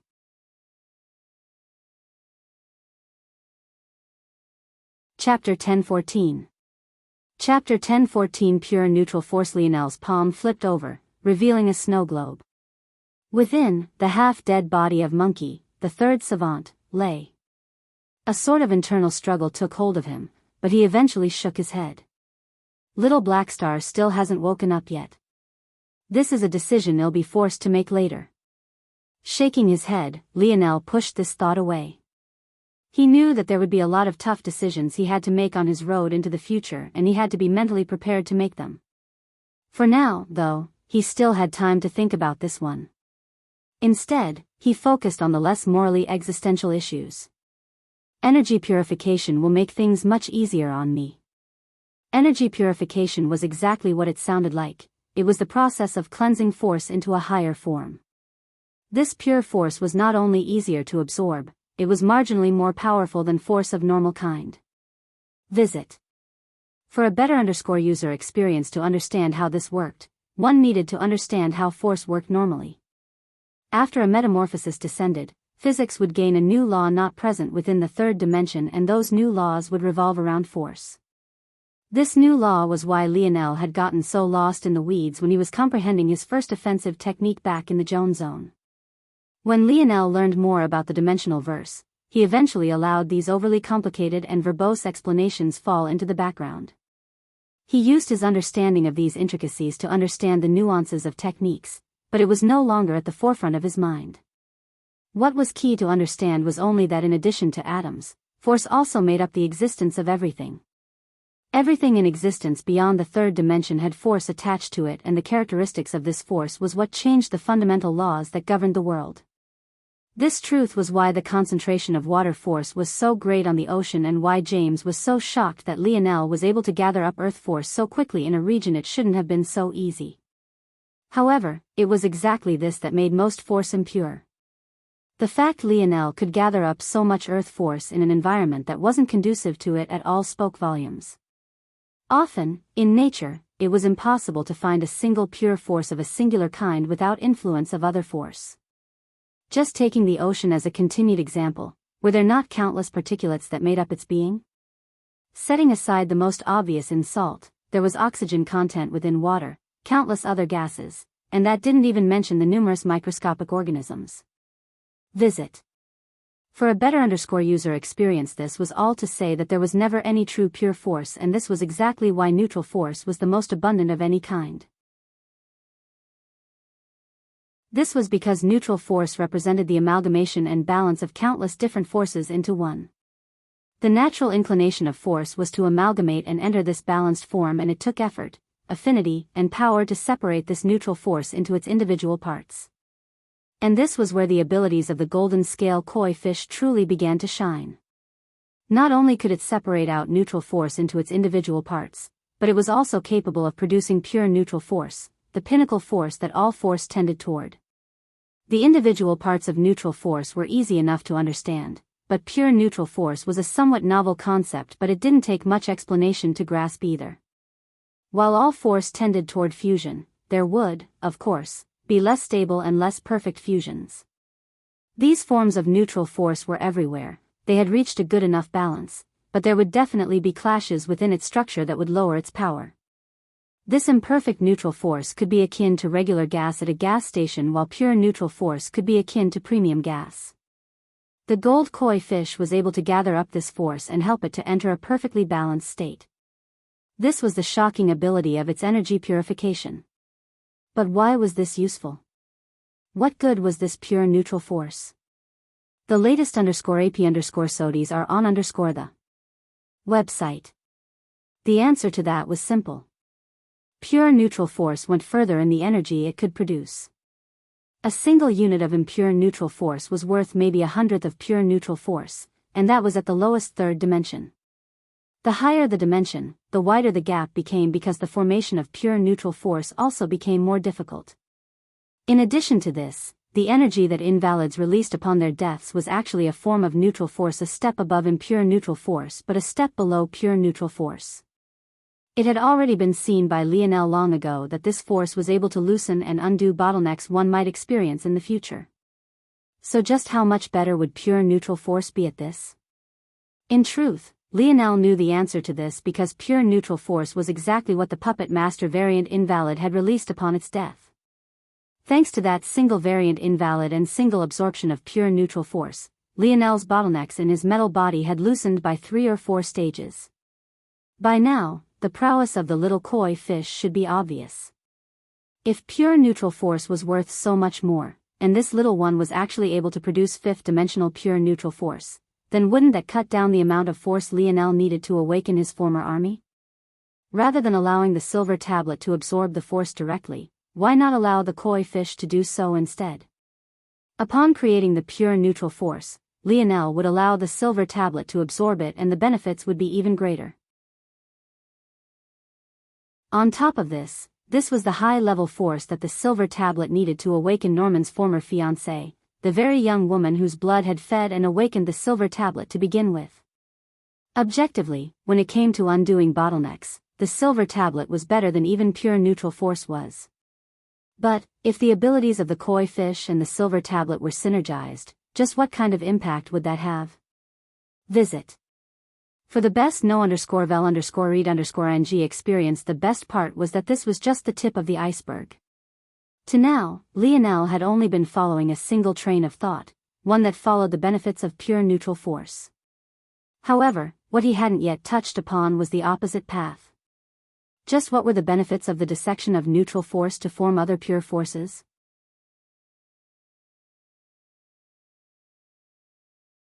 Chapter 10:15. Chapter 10:15 Pure Force. The path of pure force was what Lionel might have been the most excited about, and it was also the path he believed just might be the way to making this tentacle womb more useful to him. As one might expect, pure force was most definitely linked to pure force crystals. Only with pure force could pure force crystals be formed. This was why Lionel had originally thought that the koi fish would be useless to him. Why keep around a creature he would have to feed and raise, not mention worry about its betrayal, if he had a perfectly fine and loyal machine that could do the same exact thing? It didn't make sense. The koi fish had already exposed itself to have intelligence no less than that of a human. Though it couldn't communicate with Lionel, Lionel didn't believe it didn't have the ability to. If it could put him in an illusion, then it could most definitely convey its thoughts through said illusion. Without appropriate benefits, Lionel wouldn't keep such a dangerous thing around. But Lionel had been wrong. The segmented cube was much like the silver tablet. Its ultimate function was better than the koi fish alone, but what it put out was dependent on what went in. The latest _AP_SODIs are on the website. The silver tablet could produce an energy that seemed to be even above pure neutral force, while the segmented cube could produce force and pure force crystals. However, it was still all dependent on what they took in. The silver tablet needed to absorb the relative pure neutral force of invalids, while the segmented cube needed force-dense environments of a certain level or caliber. Due to this, the koi fish essentially became a branching point that allowed both objects to display their true abilities with far less drawbacks. This was where the first ability of this path came into play. The koi fish would allow Lionel to form pure force crystals much faster and with much greater ease. It had already been over a month since he learned of the segmented cube's ability and had even gone to the energy-dense region of planet Solara, yet he had yet to form even a single one. Clearly, this wasn't as easy as it seemed to be. With the koi fish, though, so long as Lionel gave it some time, this would be a matter of ease. Very soon, he would gain the force crystals he needed. And, once he found the perfect light elemental force to replace his snow force, he would then be able to upgrade his snowy star owl lineage factor relying on the force arts displayed by the pure force crystals. However, this was just the beginning. Why were pure force crystals so valuable? It was because they could do the same thing pure neutral force could do in loosening bottlenecks, but it was far more targeted. When pure neutral force is taken into the body, it cleared away impurities and cleanses one's foundation. This lays stronger groundwork to take the next step forward, and it works this way for everyone regardless of their affinities. Visit.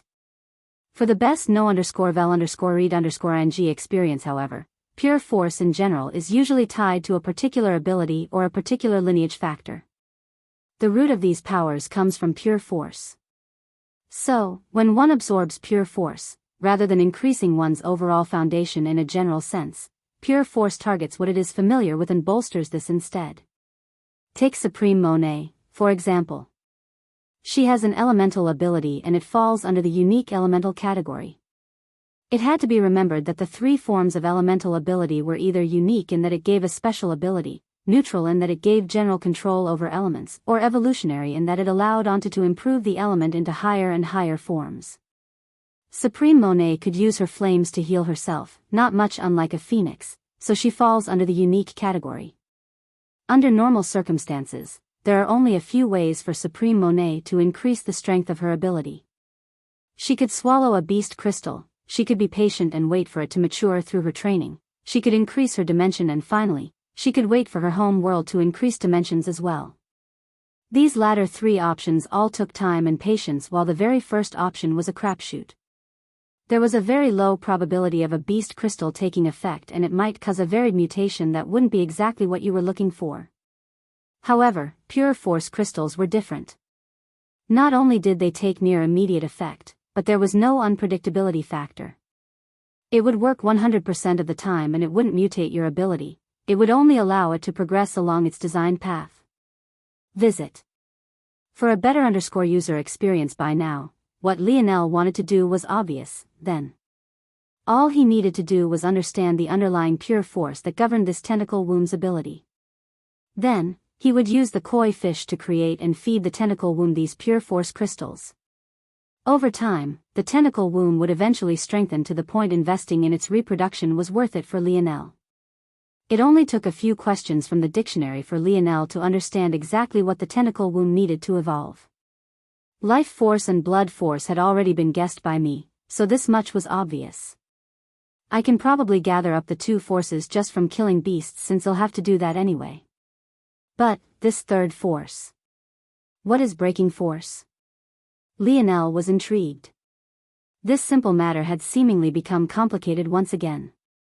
This so-called breaking force was something Lionel had never come across before, nor had he expected it to be so fundamental to how the tentacle womb functioned. Interesting. Lionel suddenly felt he had stepped into a new world. This breaking force, the tentacle womb only needed a small portion of it, only a single crystal for every 1,000 life and blood pure crystal it consumed, and yet it was the core part of its ability. Visit. For the best no_vel_read_ing experience, is it really above life force? Just as Lionel was thinking about this, a wailing siren reached his ears. This was definitely something new, as he had no idea what it meant, but he had a good guess. Was Earth being attacked again?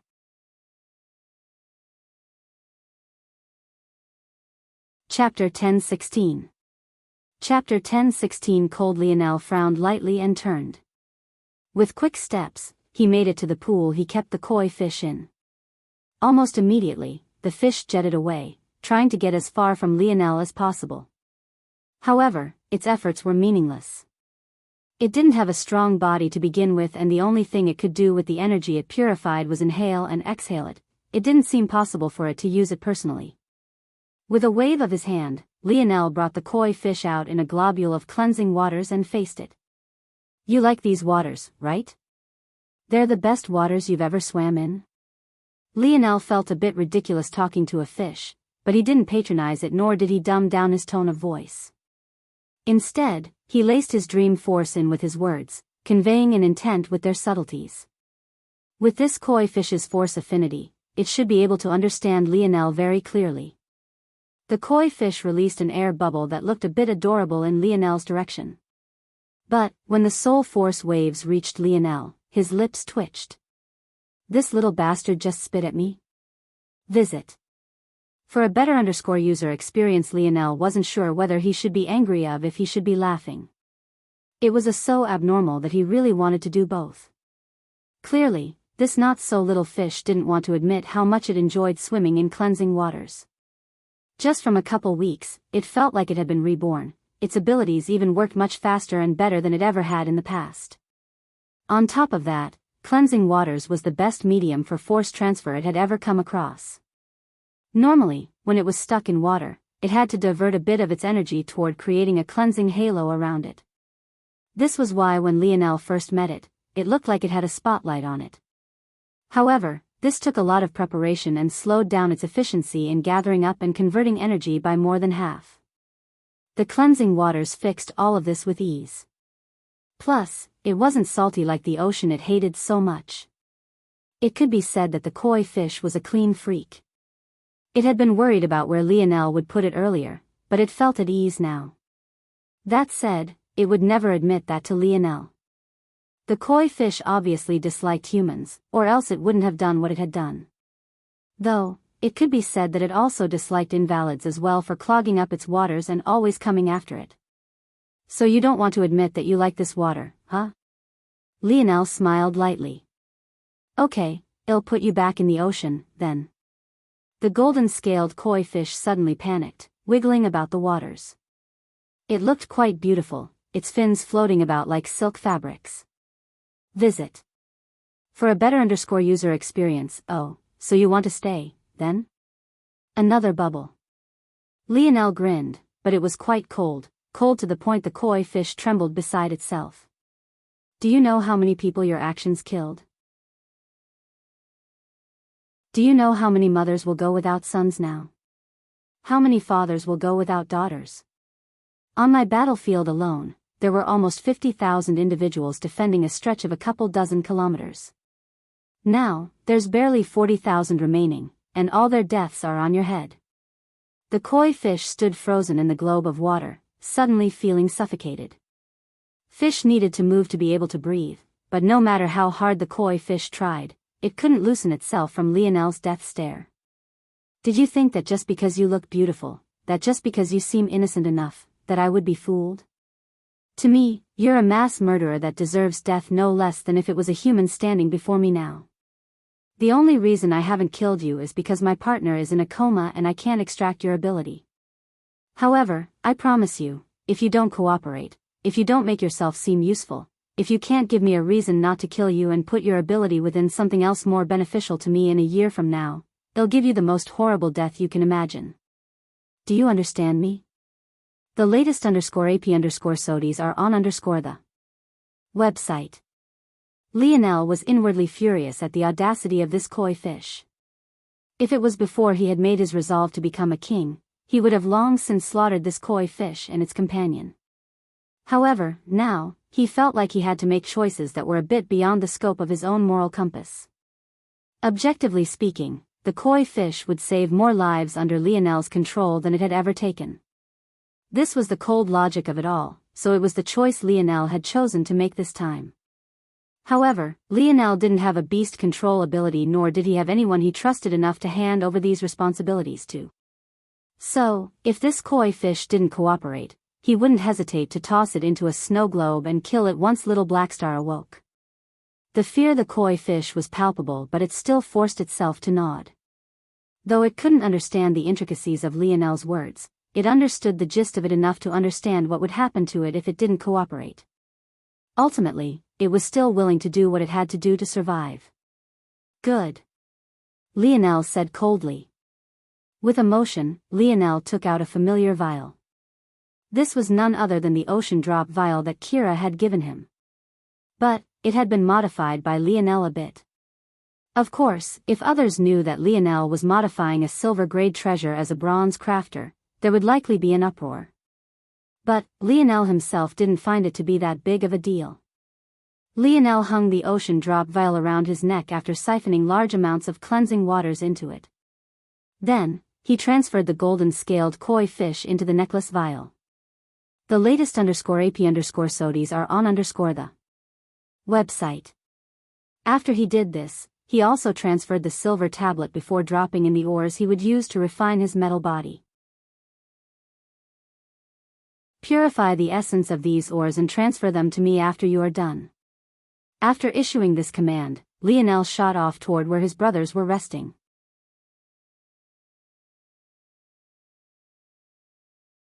Chapter 10:17. Chapter 10:17. When it came to refining his metal body, the koi fish was also a godsend. The essence of ores could also be considered a type of force, a variation on earth force. So, it could, of course, be multiplied as well. This came with many benefits. Lionel would be able to use less ores to temper his body to the same level. His bottlenecks would also become thinner now that he had less impurities to worry about. It would even be possible to create stronger ores or start ore veins with the koi fish's abilities. The possible applications for the koi fish seemed endless. It was no surprise it took so many units to duplicate it. Not long afterward, Lionel made it to the residential units. He had planned to let everyone choose whatever rooms they wanted. But, since they had been dealing with the pain of the bone-burning rose until recently, they had mostly chosen to stay together. By the end of it, they ended up sprawled all over a patch of greenery and had been asleep for 3 days already. Lionel jogged into the garden to find them still lying there. Seeing their ridiculous states, he couldn't help but shake his head and chuckle. Suddenly, Lionel released a loud clap. Wake up. Hey. What the hell? Cap. Fuck. I was in the middle of at least 3 beauties. In your dreams. Visit. For the best no_vel_read_ing experience, it was my dreams.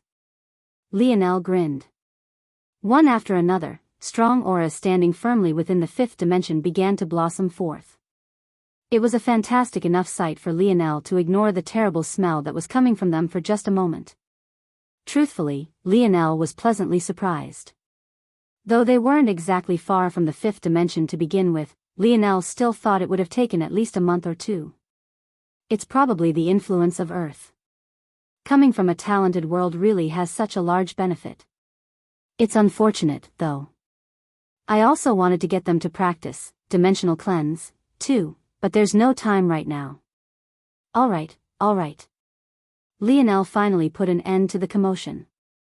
There's a war about to start soon, you guys need to get ready. War? Raj looked up from his comfortable spot in the grass with confusion. He seemed to have lost at least 50 pounds, but he was still a large mound of fat. It could only be said that he was still enormous. Why haven't I heard anything? Of course they hadn't heard anything. The segmented cube was perfect at isolating sound. The only reason why Lionel knew is because his internal sight was paying attention to the outside world. Plus, in the last 2 weeks he had been doing a lot of stuff on the outside world, whether that be preparing his shop or fulfilling his promise to the Dove siblings. So, he had no choice but to pay attention to the outside world anyway. One might argue that Lionel should be depressed that his store wouldn't be making as much money anymore, but was that even true? Now that there was a war, he could shake his grandfather down for some real funds. There was no better force crafter on Earth right now than himself. If the Ascension Army wanted his help, they would, of course, have to pay. After a brief explanation, Lionel kicked them all toward getting cleaned up. Barely 10 minutes later, they all stood spirited, their gazes glowing with battle intent. It seemed like they all wanted to take down the world together. I don't really know what's going on in the outside world right now, but we'll stick together as an elite squadron. This time, I won't go ahead on my own. Probably. Lionel touched his nose. Visit. For a better user experience, at least tell us you brought back some goodies. Cap. Franco rubbed his hands together. I did. Lionel smiled. For some of you anyway. Franco's expression sank before he suddenly caught an enormous beast crystal Lionel threw at him. I happened to find one perfect for you. This one came from a beaver, but its physical strength was ridiculous. It should help to strengthen your muscle fibers to a next level. And for Gil, Lionel tossed over a beast crystal swirling with crimson lightning. I haven't really found anything good enough for the rest of you. But, what I do have are treasures. A halberd for Joel, a pair of gloves for Arnold. One after another, Lionel handed them perfectly tailored treasures, all of which were Tier 7 bronze crafts. They had no idea that Lionel's skill had already reached such a level. Raj sniffled. I always knew that Cap was the best. Give me a hug. Lionel dodged out of the way of Raj's fat rolls, a clear sign of laughter on his face. The borders of Earth's fold of reality suddenly found themselves surrounded as it slowly stretched to its limits. Having swallowed up several solar systems, what was once Earth had gone from a single planet to countless light-years of territory.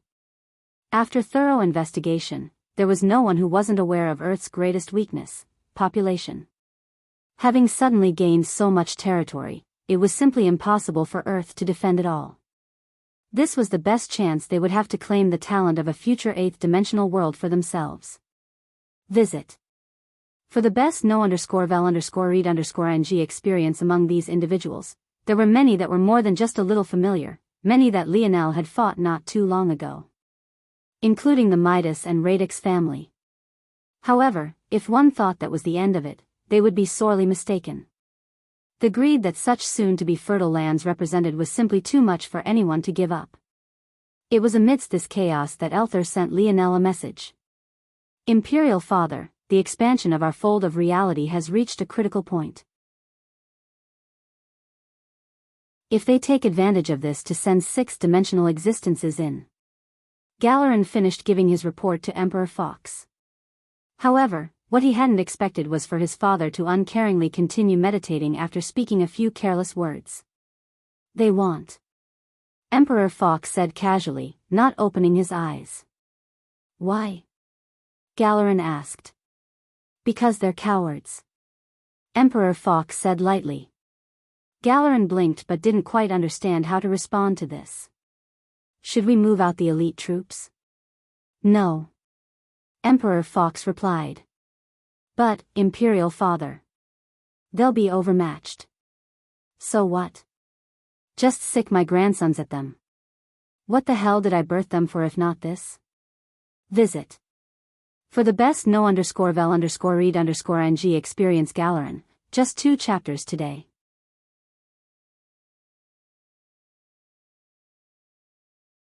Chapter 1018. Chapter 1018 Forget, Leo. A beauty jumped into Lionel's arms under the astonished gazes of his teammates. She was gorgeous to an extreme and had a mature charm that women their age hadn't quite refined yet. On top of that, she had a sort of queenly air most women would never birth. And yet, the moment she saw Lionel, she sprung into his arms as though she had always meant to be there. What the fuck? And to think I actually felt bad for this bastard. Cap's been holding out on us. Gil felt like he had been betrayed. Lionel laughed and hugged Mordred back. It had been a long time since he had seen her and it seemed that she was living life well. At least, her relationship with her father and mother seemed far better now than it had been in the past. After Mordred practically squeezed Lionel to death, she pulled back and pinched his cheeks with both hands. You brat, you just left us for years and disappeared. Where's little Aina? I need to see if you've bullied her while she didn't have me to protect her. Seeing the shift from love affair to brother-sister doting, Lionel's brothers practically got whiplash. However, Gil's perverted mind worked very differently. Visit. For the best no_vel_read_ing experience, so Cap has this kind of submissive little brother fetish, huh? What a scandal. Lionel touched his nose when he heard Mordred's question before coughing lightly. About that. She isn't here right now. Mordred raised an eyebrow and looked toward Lionel deeply. She had a unique perspective on the relationship between Aina and Lionel because she had been there at its infancy. If she had to be honest, she felt that this sort of crossroads between them was inevitable because their foundation was far too shaky. Lionel had never been able to address all of Aina's insecurities, not because he wasn't good enough, but because there were some forms of confidence that one could only give themselves. On the other hand, Lionel himself was too good at detaching himself. Though he was good at reading people, he had blinders on when it came to himself and those close to him. In some ways, Mordred felt that Lionel put these blinders up as a self-protective mechanism. He subconsciously knew that it wasn't right to treat his friends and woman like they were numbers on a screen to be dissected. As such, he purposely ignored a lot of things. In much the same way someone who could read minds wouldn't want those around them aware of such a thing for fear of making them uncomfortable, in a lot of ways Lionel was like this. It was yet another layer to the facade that was him. However, Mordred wasn't quite certain of who the real Lionel was. Or if it was even a good idea for this version of Lionel to be the one who presented himself to the world. That hidden Lionel felt more dangerous than she had ever been, and Mordred felt that Aina was the balance to him. Visit. For the best no_vel_read_ing experience, it was such a fragile and immature balance that could collapse at any time.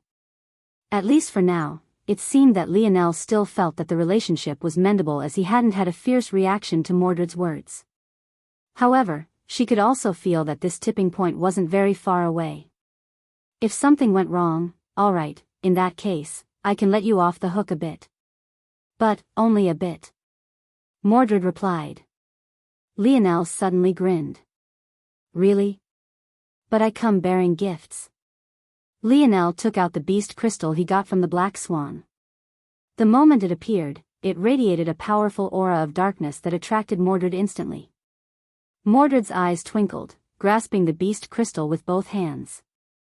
Not bad, not bad. I guess Big Sis can forgive you. Mordred giggled beside herself. Where's my gift? The sudden voice came from deep within the throne room. Lionel had come to Avalon for the sake of taking hold of the vanguard. Since King Arthur was still only a secretary marquis, he wasn't able to take command of an army on his own, as only Governor Dukes could do so. The latest _AP_SODIs are on the website. Originally, Lionel had thought it would just be him and his brothers, but now it seemed he would have King Arthur at his back. This would work excellently for them both.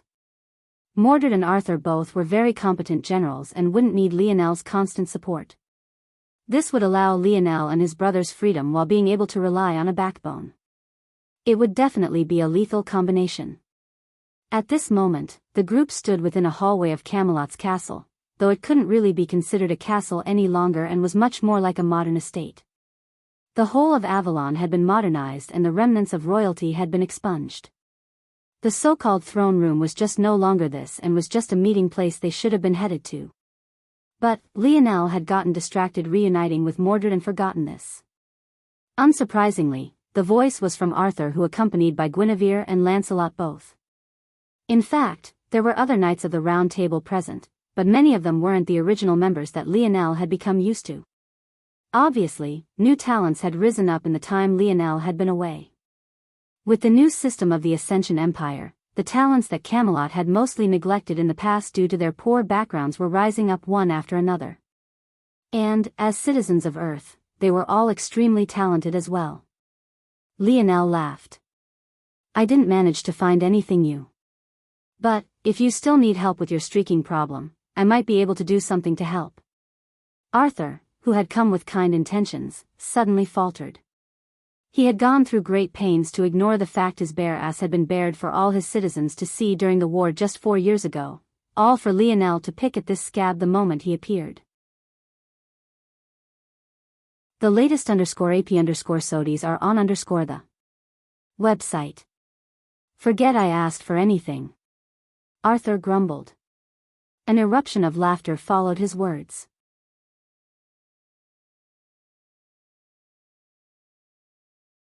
Chapter 1019, A.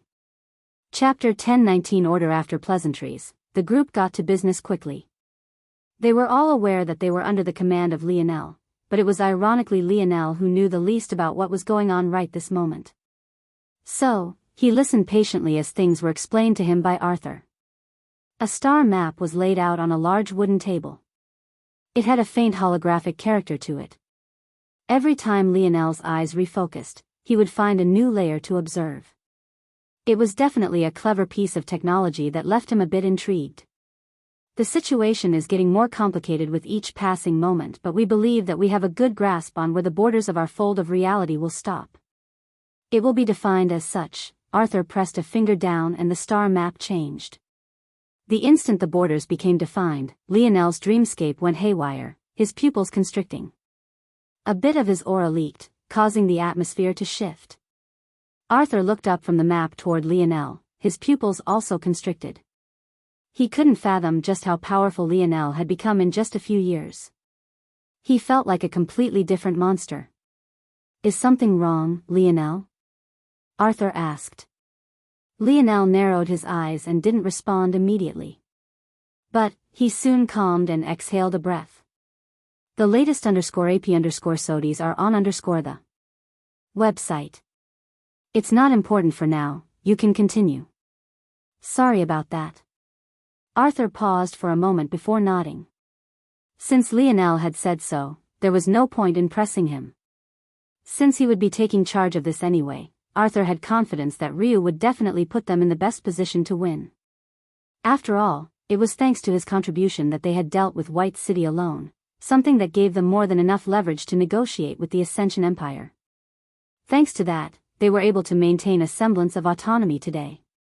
With the borders defined how they are now, as it's been explained to me, it isn't quite necessary to panic despite the large area we now have to cover, mostly because of two matters of importance: habitable worlds and suppression. Starting with the latter, it has to be remembered that these are people coming into our world, a fifth-dimensional fold of reality. This makes it near impossible for sixth-dimensional existences to appear. At the same time, our world has matured. Previously, we were attacked the moment we stepped into the fourth dimension and had yet to form our teeth. But now that Earth is in the fifth dimension and has matured greatly, those who invade our lands will experience proper suppression. It will be more difficult for them to use force and also more difficult for them to replenish their force. This aside, there is the matter of habitable worlds. Even though Earth's fold of reality was expanding and the planets within it were gaining massive benefits as a result, that didn't mean those benefits would be immediate, nor did it mean that all of these planets would become habitable. In just Earth's main solar system alone, only Earth, the Moon and Avalon were habitable. The remainder of the planets either could not sustain proper life and were useless, or could not sustain proper life and were slowly becoming disaster worlds. Visit. For a better user experience of these planet, Venus and Neptune both were becoming disaster worlds while the remainder showed no signs of becoming useful. Only Mars seemed to show a small bit of potential in maybe becoming another habitable planet, but that would take several years to come to fruition. This was all to say that what these invaders needed was a foothold. Without a foothold, what good was it to claim a piece of Earth's fold of reality for themselves? They were all just waiting for the perfect moment, just before Earth's fold of reality boundaries solidified, to pierce through. Luckily, these habitable planets were rare. And, not only were they rare, but there were levels of desirability among them. For example, take Earth and the Moon. As evolved as the Moon had become, no one would choose the Moon over Earth as a desirable location. We have reason to believe that the first wave will be those with true ambitions toward what is rightfully ours. As such, we've divided the planets into three orders of desirability: Order A, B and C, with C being the least. Our fold of reality will cover about 1/100th the size of the Milky Way when it is finished. There are about 43 habitable planets in this range. 29 are C order. 12 are B order and 2 are order. We've been tasked with defending one of the Order habitable planets and also setting up a small-scale civilization there. This Order planet has been designated the name Earth X1. For reference, the B-Order planets will be designated starting with the Moon X1, while the C-Order planets will follow after Avalon X1. Lionel nodded. He remembered Aina explaining to him how this naming nomenclature worked. X designated that this planet was in the same dimension as Earth, while 1 designated that it was the first world outside of Earth to earn this title. The second Order planet was probably named Earth X2. Visit. For a better user experience, Lionel didn't have a problem with this, but the others were shocked. There were 9 Governor Dukes, 2 Grand Prime Ministers, and yet it was them tasked with guarding Earth X1? Why did this seem too ridiculous? Shouldn't they be guarding a B-Order planet instead? That seemed to make more sense. Lionel, however, understood that this was just his grandfather being his grandfather again. In Earth's first defense against the wider dimensional verse, how could 2 Fox not take the helm? Finally, we have the reports on the potential threats. Lionel rose from his seat after Arthur was finished. He stretched slightly, a confident air hanging around him. I assume that the teleportation platforms have already been prepared? How many people can move out at once? A single trip can take about 100. Arthur said with a sigh. This really wasn't enough. If they were too slow, by the time they got there, instead of being the defending party, they'd be forced into the attacking position. I'll stabilize this side, then head over first. I should be able to improve on that number. Lionel grinned. Visit. For the best no_vel_read_ng experience, Lionel suddenly felt his hands itching. This war was an opportunity calling out to him. He had a feeling that what he gained from these battles would make or break the next 10 years for him.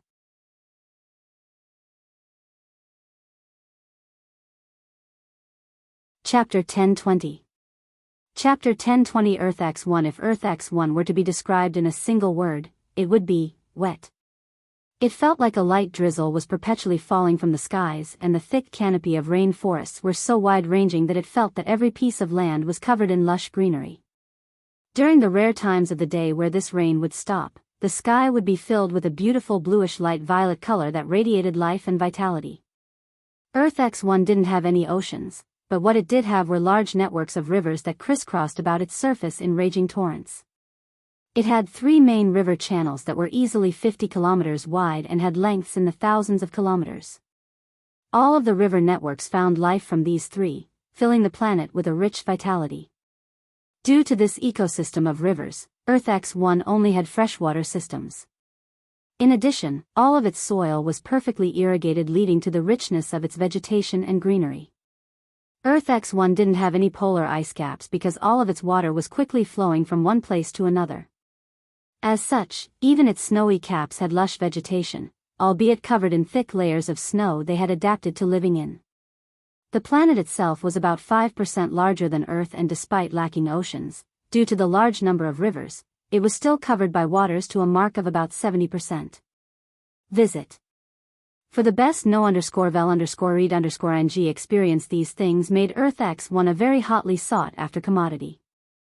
Such an environment practically made the entire planet a perfect garden. And, with it entering Earth's fold of reality so quickly, it would have many centuries and millennia to take advantage of Earth's talent and birth force herbs maybe never before seen in the dimensional verse.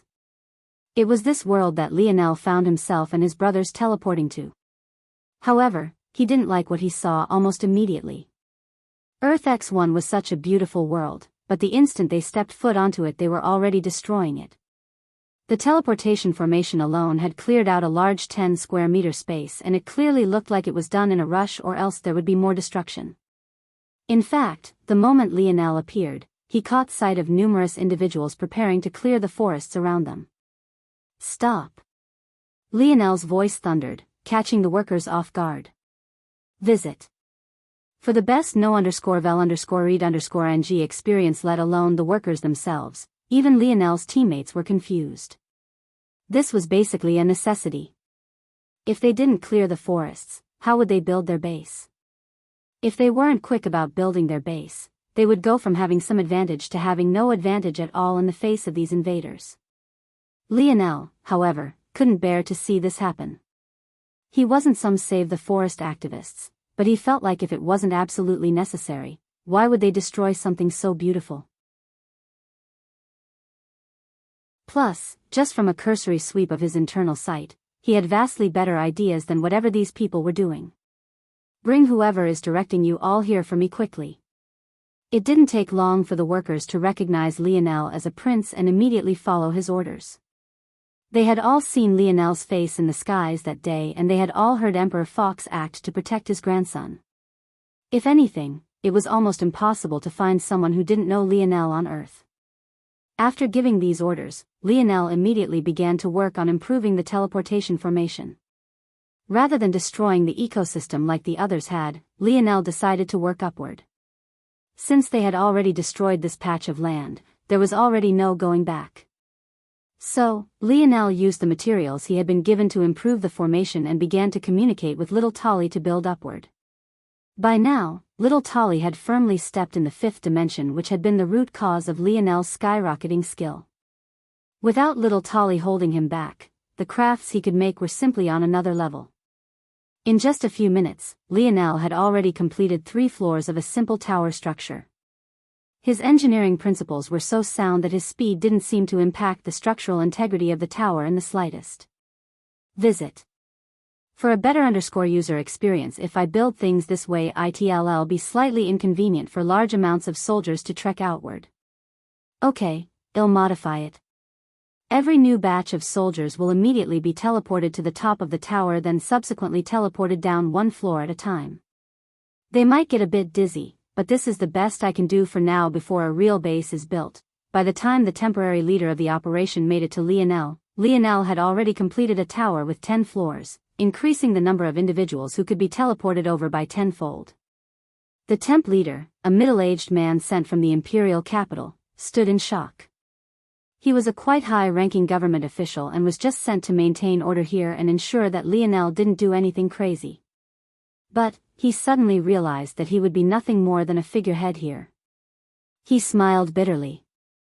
In over my head, Hammond was a man who had held his position before the metamorphosis, but he didn't hold any exceptional talent all to his own. He was basically as normal as they came. Any pride he had in his position immediately deflated when he saw Lionel build a 10-story tower in not even that many minutes. Minister Hammond, right? Lionel hopped down from the top of the tower, softly landing in the soil as he used his earth force to disperse the impact. Visit. For the best no_vel_read_ng experience, Minister Hammond bowed deeply. Your Highness, that is indeed my name and title. Lionel nodded with a smile. No need to be so overly polite. I only called you here so that we could get on the same page. I think it's a bit of a shame to destroy the makeup of this world. I have a few options I think would be better and could help us in the long run. Minister Hammond looked up with a slightly relieved and partially curious light in his eyes. What did Lionel want to do exactly?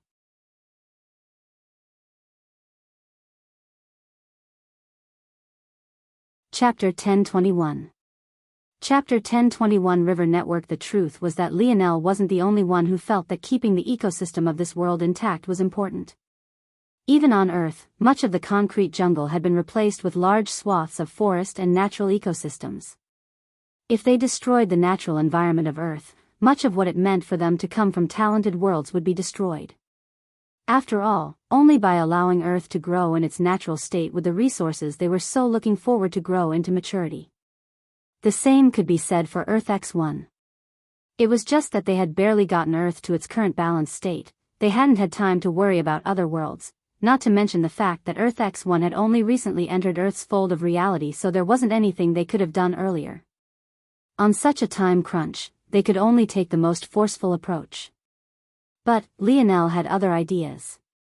This is a unique environment. If we want to take advantage of it, whatever we build must first take it into consideration so we can maximize this effect.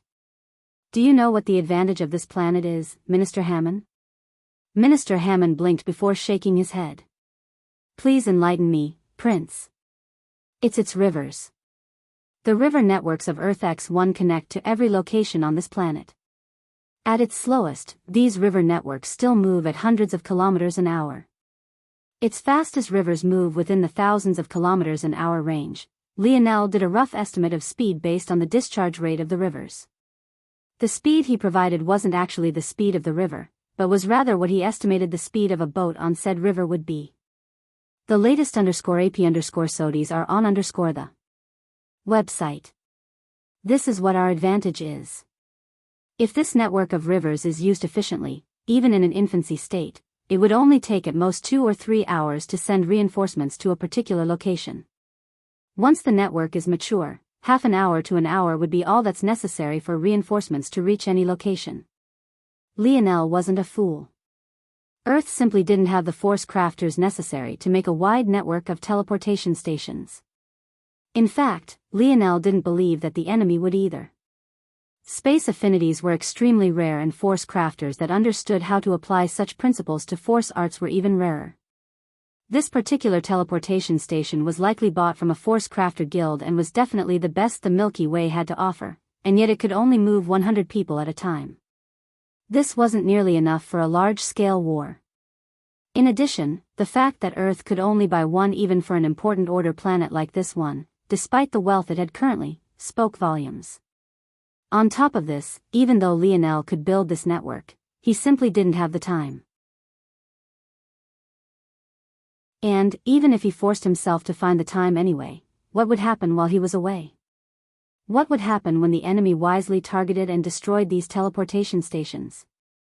Even if they managed to protect the teleportation stations, who would upkeep their maintenance? Lionel knew that he couldn't stretch himself too far. So, he decided to kill multiple birds with a single stone. He would create a network that could be easily maintained without him while also protecting the ecosystem of Earth X1.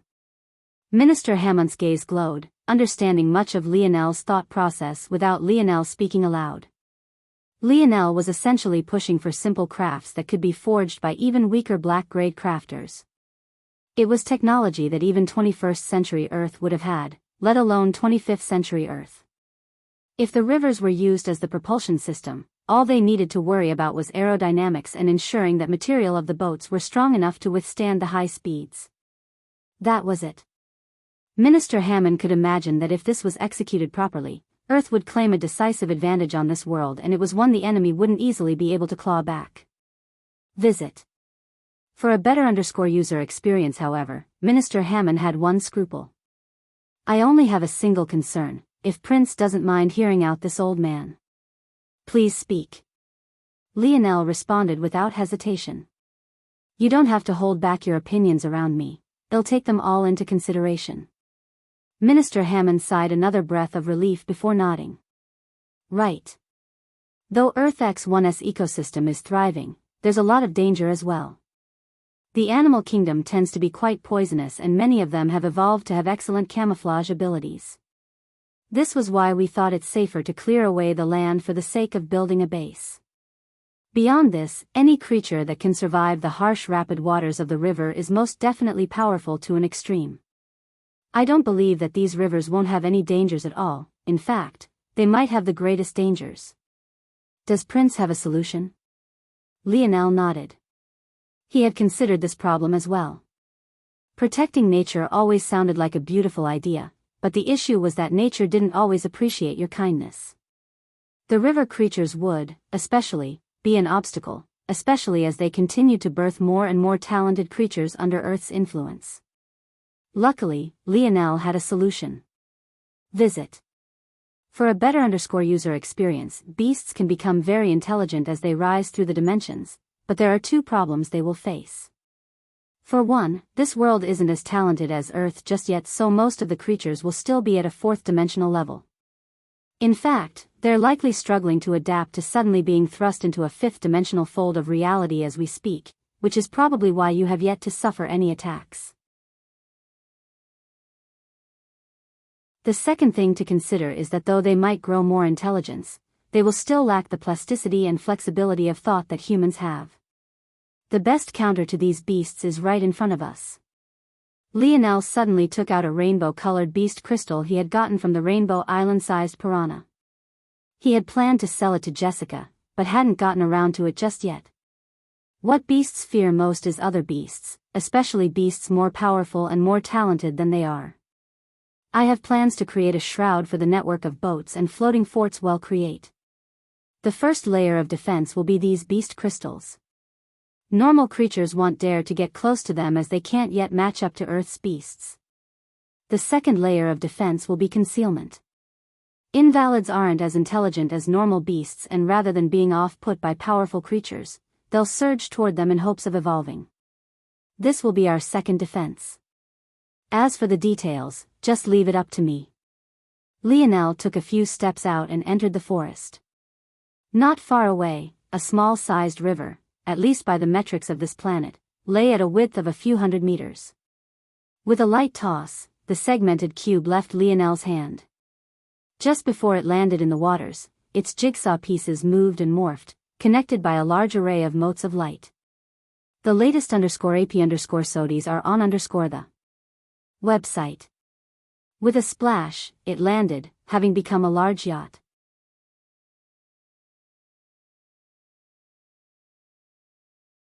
Chapter 1022. Chapter 1022. Layered hand. Earth's fold of reality slowly solidified. In this state of flux, it became comparatively easy to cross over. This was especially the case since the Milky Way was a predominantly fifth-dimensional galaxy. Since Earth was also currently entering the fifth dimension, it was more a process of assimilation than evolution, helping to facilitate the crossing over all the more.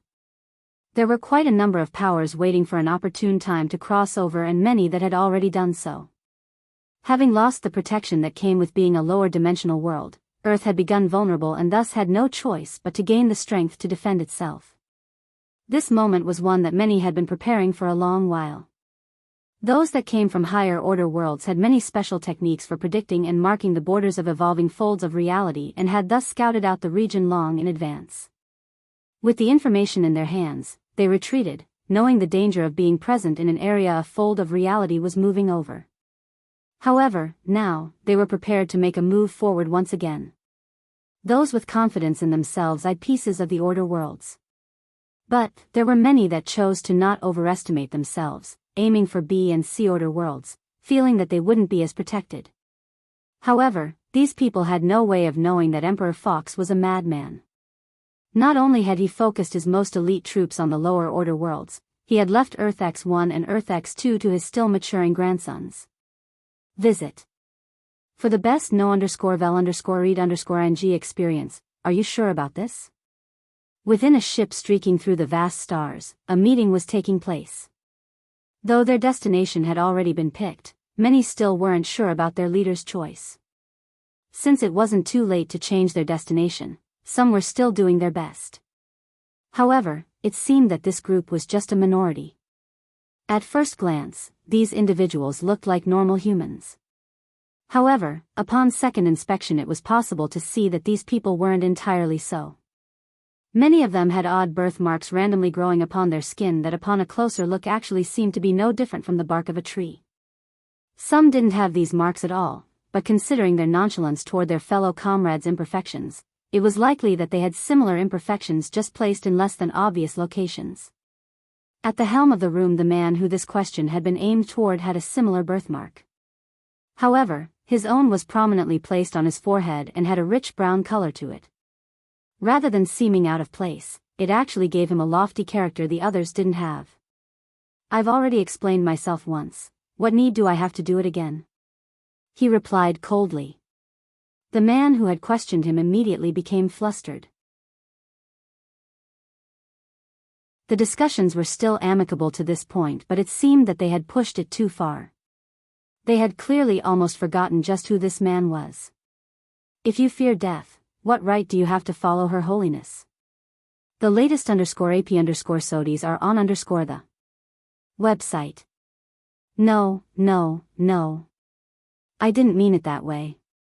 It's just that though Her Holiness is all-knowing and all-powerful, we are not. We never asked the other branches for help like we should have. For help? The man rose, the brownish gold bark on his forehead radiating an oppressive aura. Do you know what happened just a couple months ago? The others shivered, unable to say a word. Though joining a religion gave you untold power, it was also a shackle like no other. So long as you were in the face of someone more favored by your god or goddess than yourself, it was impossible to raise even a finger of resistance. Compared to them all, this man was a tier higher and as such held the ultimate strength. They didn't have the option to resist even if they wanted to, and leaving the religion wasn't an option either, or else all of their strength would be stripped from them in the best case, and in most cases they would die horrible deaths. A month ago, a blasphemer of Her Holiness slaughtered one of our brothers, a pious follower of Her Holiness, the goddess of the evergreen. Our faith lost a 3-layered hand, but this is only the beginning. This blasphemer not only killed a child of Her Holiness, but he also destroyed Her Holiness mark. The latest _AP_SODIs are on the website. A shocked silence reigned over the ship. At that moment, whatever hesitancy they had turned into a righteous indignation. For the mark of the goddess to be destroyed was a slap in the face of their holiness. This wasn't something they could allow. This blasphemer is a citizen of Earth. This isn't just about spreading the word of Her Holiness, it is a crusade to wipe this blemish from her name and make those of the secular world understand the nature of Her Holiness Evergreen. The atmosphere boiled over. However, though the man who had initially questioned 4-layered hand Eames seemed to be dutifully praying right now, his heart was shaken. He wasn't fearful of Earth and its people, that wasn't why he had brought up such concern to begin with. The issue was that they had gotten word that 2 colossuses of the religious world had chosen to move in on Earth as well. However, their 4-layered hand was blinded by his own greed and refused to call over reinforcements. It was clear that Eames wanted to promote to 5-layered and likely even the legendary 6-layered hand. Only by claiming land in such a fertile world would he have a chance at doing so. So, against all their advice, he had chosen to target an order world, but at what cost? Adelard clenched his fists within his robes tightly. We need to sweep through this planet as quickly as possible and lay our roots deeply. Within the nature of this planet, our evergreen force will have a great advantage.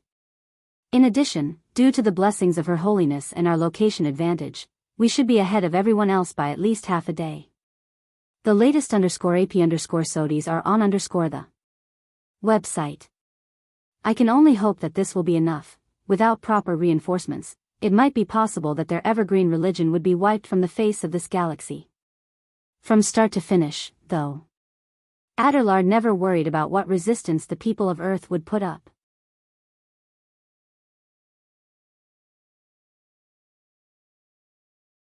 Chapter 1023. Chapter 1023. Soundless the ship of the evergreen goddess believer streaked through the vastness of space. In just a few hours, they entered the range of Earth X1's solar system, a bright yellow sun hanging a long distance away. The trip had been exceptionally smooth. They had long since calculated the least turbulent route, and due to Eames' ambition, he had used up a large amount of accumulated evergreen force to ensure that they would be ahead of everyone else.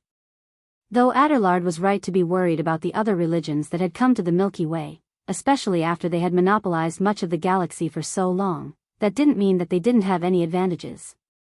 Due to the fact their temple was located here, they could make use of years of accumulation to accomplish things these other 2 religions could not. As such, they had a head start on everyone else, even though this head start cost them centuries of accumulation. In Eames' estimation, though, it was all worth it. In a religion, one was able to rely on your god for certain things. These things could be asked for in prayer, and the return you received would be a function of your piousness and your offerings. Piousness was often measured by what level you had reached in a religion, each one having their own ranking system. As for offerings, for the evergreen religion, it was a measurement of evergreen force. Visit. For the best no_vel_read_ing experience, evergreen force could be accumulated through meritorious feats, sacrifices and offerings of treasures. These could then be converted into units of evergreen force which could be put toward prayer. Having been rooted in the Milky Way Guild for so long, the evergreen religion had most definitely accumulated large amounts of evergreen force, and they had a home field advantage the others would not have, as there were certain complicated penalties associated with prayers involving events that were too far away.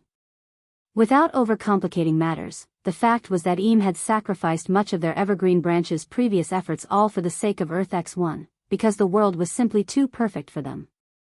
What better world could there possibly be for their evergreen religion to thrive than one with such lush greenery? And this was a sentiment that even those who had disagreed with Eam's methods immediately agreed with the moment they laid eyes on the beautiful planet hanging upon nothing. Earth X1 was filled with crisscrossing rivers and 2 soft ice caps delicately covered with soft snow. The rest was nothing but endless greenery, with trees so tall they threatened to pierce through the atmosphere and puncture a hole through it all. Eam stood with a dignified expression on his face as he faced the wide glass windows. But his heart jumped and leapt with joy. Even from here, he could feel the rich wood force even as it slowly grew more and more powerful. Calming himself, he took a deep breath. Visit. For the best no_vel_read_ng experience, follow the plan. Land at point A and take root. Our first priority is to build our shrine to Her Holiness. In that way, this will become the new main base of our evergreen religion in this galaxy. Yes. The ship shot around the planet before descending at a pre-selected location. Back when Earth X1 had yet to enter Earth's fold of reality, Eam had long since scouted out the region. Then, through prayer, he located the best location to build their shrine. The ship came to a grinding halt after descending through the atmosphere. Its pressure caused the waves of water beneath it to separate and spread, almost flooding the opposite banks. Unsurprisingly, the evergreen religion was also very much invested in protecting nature. This wasn't only a fundamental root of their teachings, but it also had selfish foundations as well. After all, if they destroyed the greenery, the wood force would weaken, and so would they. Accumulating evergreen force in this place will be at least 3 times faster than normal. The latest _AP_SODIs are on the website. Eam stood on the helm of the ship, his underlings having already gotten to work. While the ship hovered above the water of the large river, on the coast dozens of brown-robed individuals sat beneath the trees in silent mediation. At first, it seemed like nothing would happen, but very quickly, wood force began to accumulate and the already large trees actually began to grow. The branches began to reach over and intertwine with one another. Even the thinnest grew thicker than a man's waist.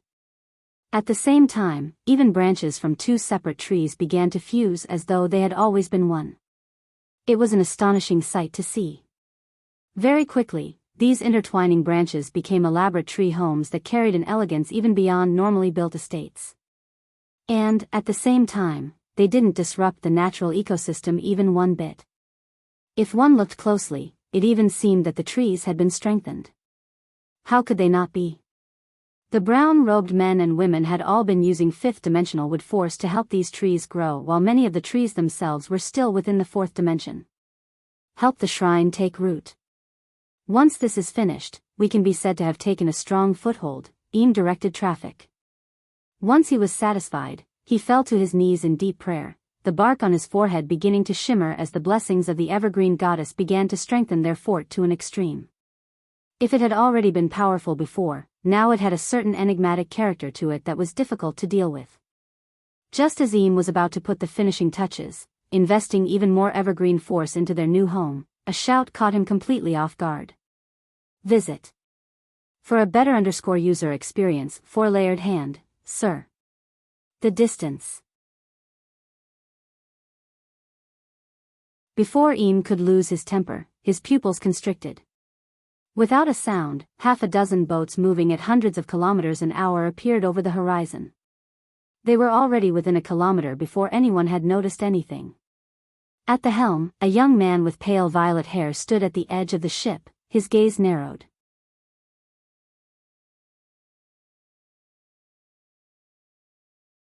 Chapter 1024. Chapter 1024. Speed. Eam's heart jumped. None of the normal signs of an approaching enemy had been there.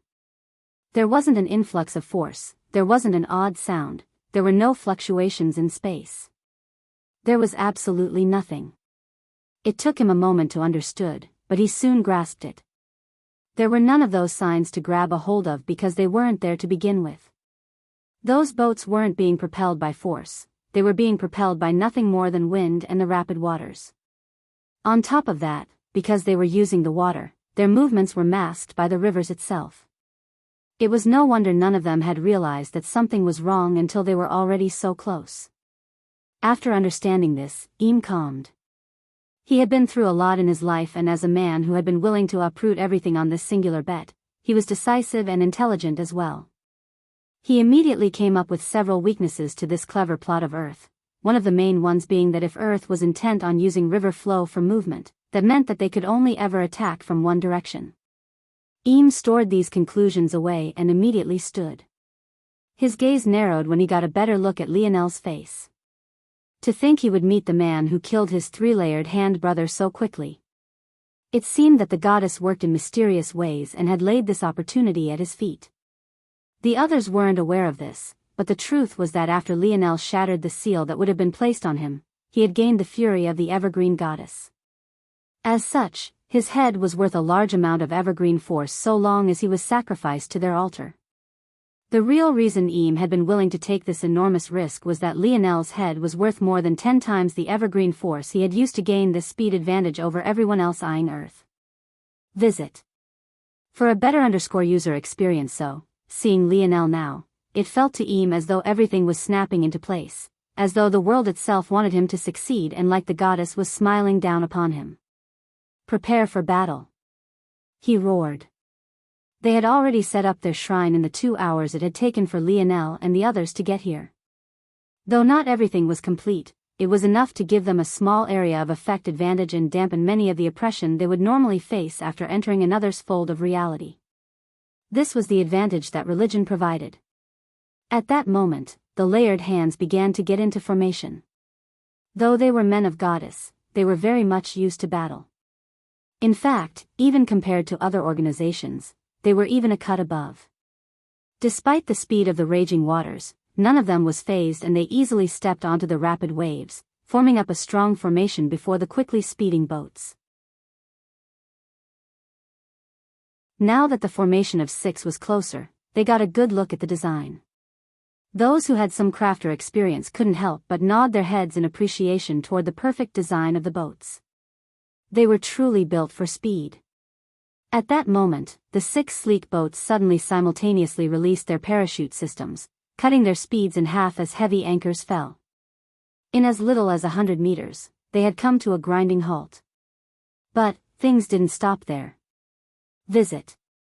For a better user experience, the so-called parachute system were actually wings of silver the boats suddenly deployed.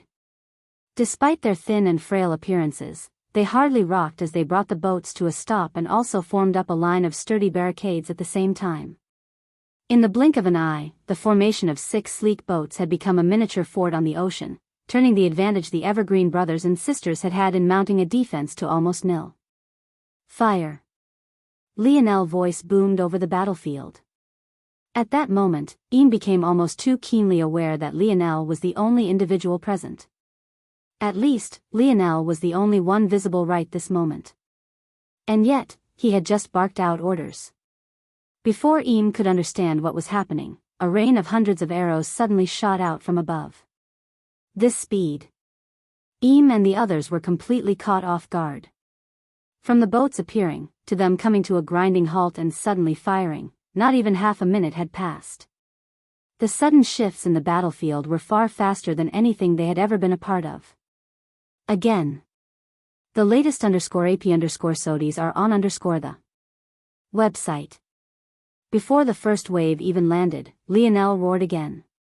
In a panic, the religious men and women put up their defenses, trying to work together to create a large shield of wood. Their speed was exceptionally fast, especially under the influence of their nearby shrine. And yet, it was right then that Lionel pointed out 2 fingers. Range. Despite still being 200 meters away from their front line and despite the fact that 2 volleys of arrows had already been loosed, Lionel's spear force still made it first. Shoo! The barely constructed wooden shield was sliced in 2 and continued unhindered, piercing into the hull of the spaceship still hovering above the waters and bisecting it as well. Under the horrified gazes of the Evergreen brothers and sisters, their ship collapsed into the water and the shield was sliced apart, interrupting their rhythm. With their collaborative efforts destroyed, their attempt to build a large shield failed and they could only quickly attempt to put up their own individual defenses. But it was exactly then that the first and second volley fell, causing a chorus of pained cries to call out. Visit. For the best no_vel_read_ng experience right then, Lionel shot forward. From behind the silver wings of the sleek boats, 8 individuals quickly followed suit. With a flip of his palm, a wooden spear of deep black appeared in Lionel's hand, his speed so fast that the waters seemed to separate below him as a streak of gold followed his wake.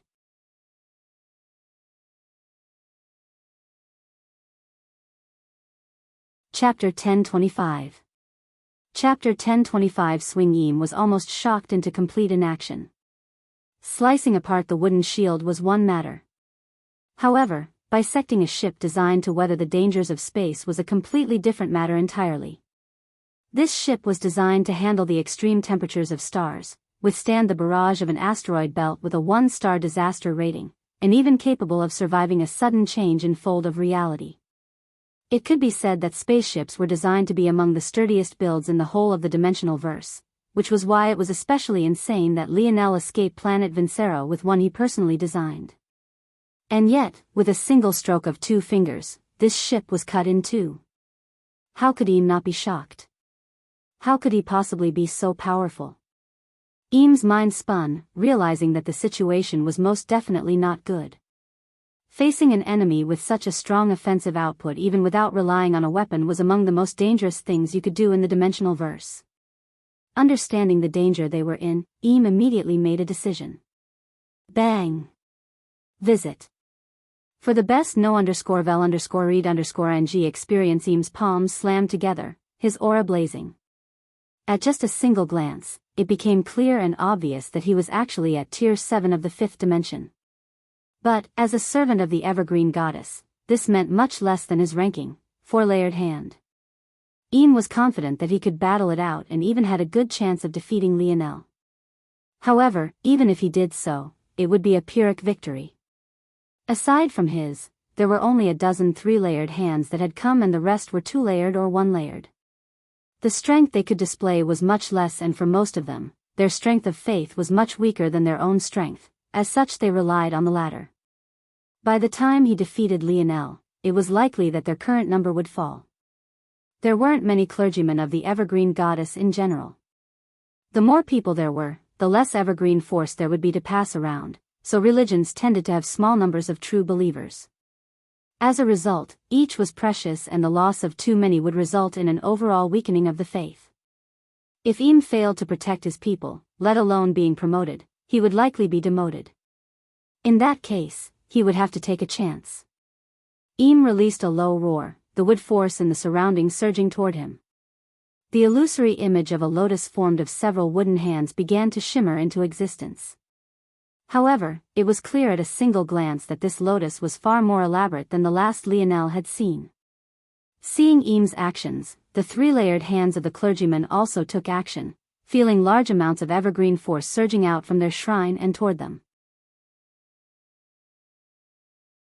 With the support of their base, their strength became at least a half better than it was normally. Lionel's speed never slowed. However, he wasn't the first one to reach them. The latest _AP_SODIs are on the website. Gil shot by him, arc of crimson lightning following his steps. Taking advantage of the break in their organized formation caused by the rain of arrows, 2 daggers flipped about his fingers and palms as he appeared within their midst like a flash. Lionel was the second to arrive, his spear immediately beginning to dance about. The smoothness of his cuts were so immaculate that the spray of blood was heavily delayed. Sometimes, even long after falling to the surface of the water, the corpses were pushed into the distance by the raging tide without leaking a drop of blood. Interesting, Lionel didn't stop the preparation of the 3- and 4-layered hands because he somewhat felt that it was impossible to do so. Instead, then, it was better to whittle down whatever resistance there was as much as possible before he continued onward. A single sweep of his spear seemed to take a half-dozen head at a minimum.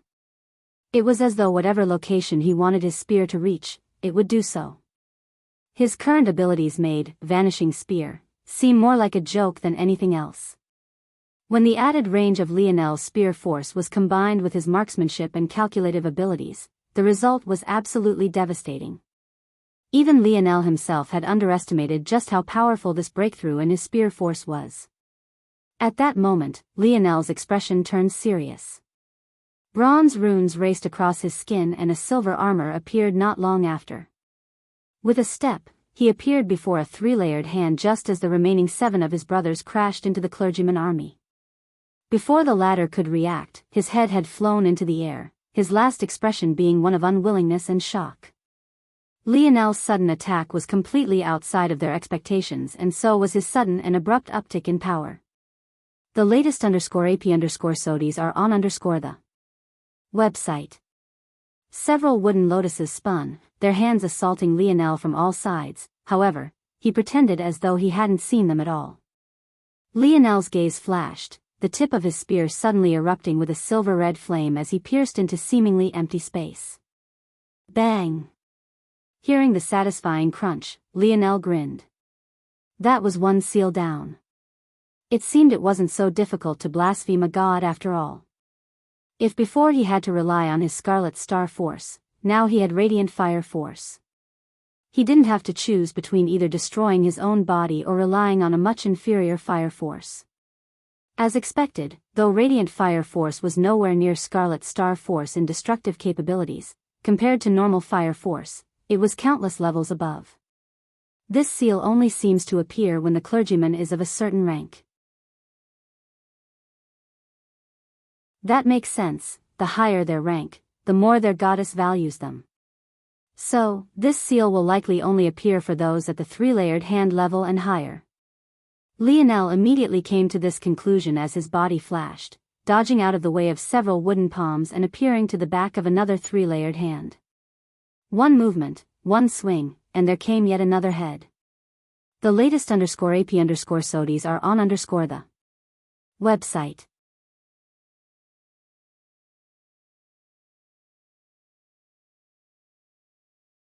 Chapter 1026.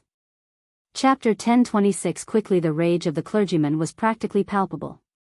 As much as they were infuriated that someone had killed their fellow brothers and sisters, they were even more infuriated that this individual had actually destroyed the seal of their goddess. Eam was especially furious. The more 3-layered hands that died, the more likely it was that he would be punished and the less likelihood he would have at defending a position on this world. This Lionel had to die. Eam roared, his lotus finally completely forming. However, compared to the others, there was a clear and striking difference. His own pumped with veins of gold, giving the wood a more ancient and dignified character. Just the pressure it exuded alone was enough to dwarf the other lotuses entirely. Whether it was 1 or 3-layered hands, all of them fell into the category of junior clergymen. However, upon stepping into the 4-layered hand ranking, Eam officially became a senior clergyman. His power was on a completely different level compared to the others. However, just as his confidence was hitting a peak, he was immediately shocked to find that Lionel had appeared before him. It was as though Lionel was waiting for the perfect time to come. Knowing that it was impossible to stop Eam, he instead chose to come right this moment before he could even think of targeting the others. Leave it to us, Cap. By the time Lionel appeared before Eam, there were exactly 8 of the 12 3-layered hands left. It was clear that this was by no measure a coincidence. The latest _AP_SODIES are on the website. Charge. The one who roared this out was Lionel. The moment he did, the silver wings of the half-dozen boats in the distance split, revealing a flood of warriors. Though they weren't the most elite troop of Avalon, they weren't bad either, most of them having a firm hold within the 4th dimension. The timing was once again perfect. The clergymen had their hands full with dealing with the 9 of them, causing the formation to scatter and weaken. Just when they thought they would finally have some relief as they became occupied by their 3-layered hands, a group of twice their number suddenly charged for them, leaving them all at a complete loss. The worst part of it was that Lionel and the others had already killed all of the fifth-dimensional existences beneath the three-layered hand rank, leaving them not only outnumbered, but without even a strength advantage to take advantage of. They were finished. Eames' forehead pulsed with rage as several wooden palms attempted to smash Lionel to death. This feels different, Lionel thought as he calmly dodged. It isn't just that this is more powerful, there's a certain character to it as well. It feel a lot like the artistic conceptions that I've been basing my mage arts on recently. I see. It's a style. Lionel came to an understanding. If things are like this, then, visit. For a better user experience, Lionel's body swayed and shuffled. Rather than slicing apart the arms as he did normally, he allowed them to swarm him. Very soon, it felt as though he was being smothered and caged. Eames' gaze sharpened, sensing an opportunity. He didn't understand what Lionel was trying to do, but in battle, second-guessing yourself when there was a chance of victory right before you was a massive taboo. If you didn't have the confidence to fight, you had likely already died long ago. Many of Eames' wooden palms shot into the water below, beginning to wind and intertwine about each other, forming a cage below and above Lionel that he had no chance of escaping. Evergreen style, creaking wood. A strong surge of evergreen force blossomed forth from the center of the lotus. It rotated about, its sudden action causing the trap Eames had set to snap into place and block out all of Lionel's potential escape paths. A palm much larger and far more elaborate than the others descended with an unprecedented momentum. The waters beneath Lionel's feet had already split apart long before it reached even 10 meters above him, displaying its power outright. However, its target was completely unmoved. While it was true that there was no escape to the right or left, or down and up, who said that he had wanted to escape in the first place? The waters beneath Lionel's feet began to sizzle, his gaze flashing with a slight silver-crimson color for just the briefest of moments. It was one thing if Lionel didn't have a time crunch, but this was hardly the only enemy he had to deal with. There were more yet still coming, and there would be even more after even them. He didn't just need to win, he needed to win quickly. Holding back and bringing out trump cards one after another wasn't conducive to this at all. The latest _AP_SODIes are on the website. So, he didn't do that. For Seasons Realm, Summer. Radiant Core. Bang! The palm suddenly came to a grinding halt. In the beginning, it looked as though it was stopped by nothing more than air. It was only after a second inspection that it was possible to see a small sphere of silver crimson hanging upon Lionel's palm. The core trembled lightly, radiating out with a heat that caused billowing steam to rise up from Lionel's feet. At the same time, it seemed to release a barrier around it that the palm above couldn't cross no matter how hard it tried. It was firmly stopped 5 meters above the core, unable to move a single inch.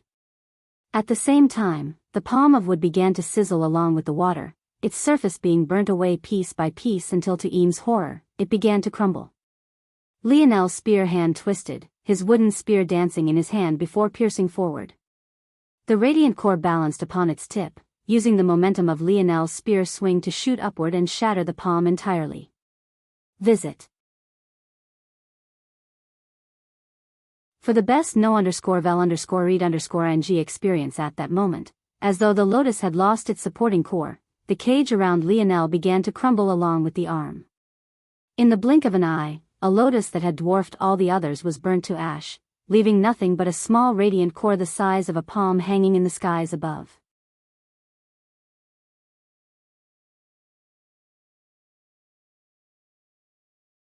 Chapter 1027.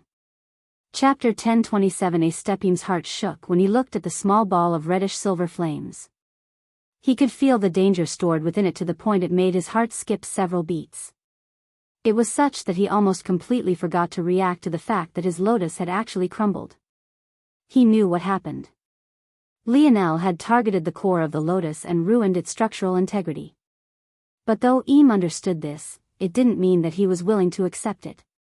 Doing such a thing required understanding the style to an in-depth degree.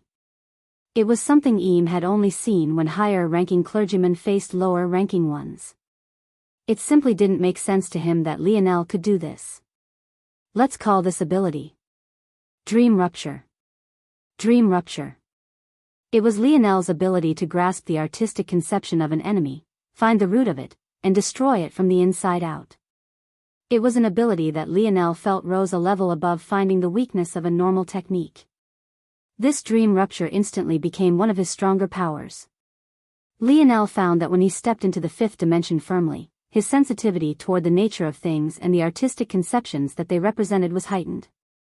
Of course, this made perfect sense as Lionel had always been meditating on the natural force art that was the core formation of Dimensional Cleanse's third layer. The latest _AP_SODIs are on the website. As Lionel tried to master his natural force art, his comprehensions grew deeper and the way he saw the world began to subtly change. If the improvement in his spear force was half due to the fact he had switched to using a wooden spear as his main weapon, then it could be said that the other half was related to his meditation on Dimensional Cleanse.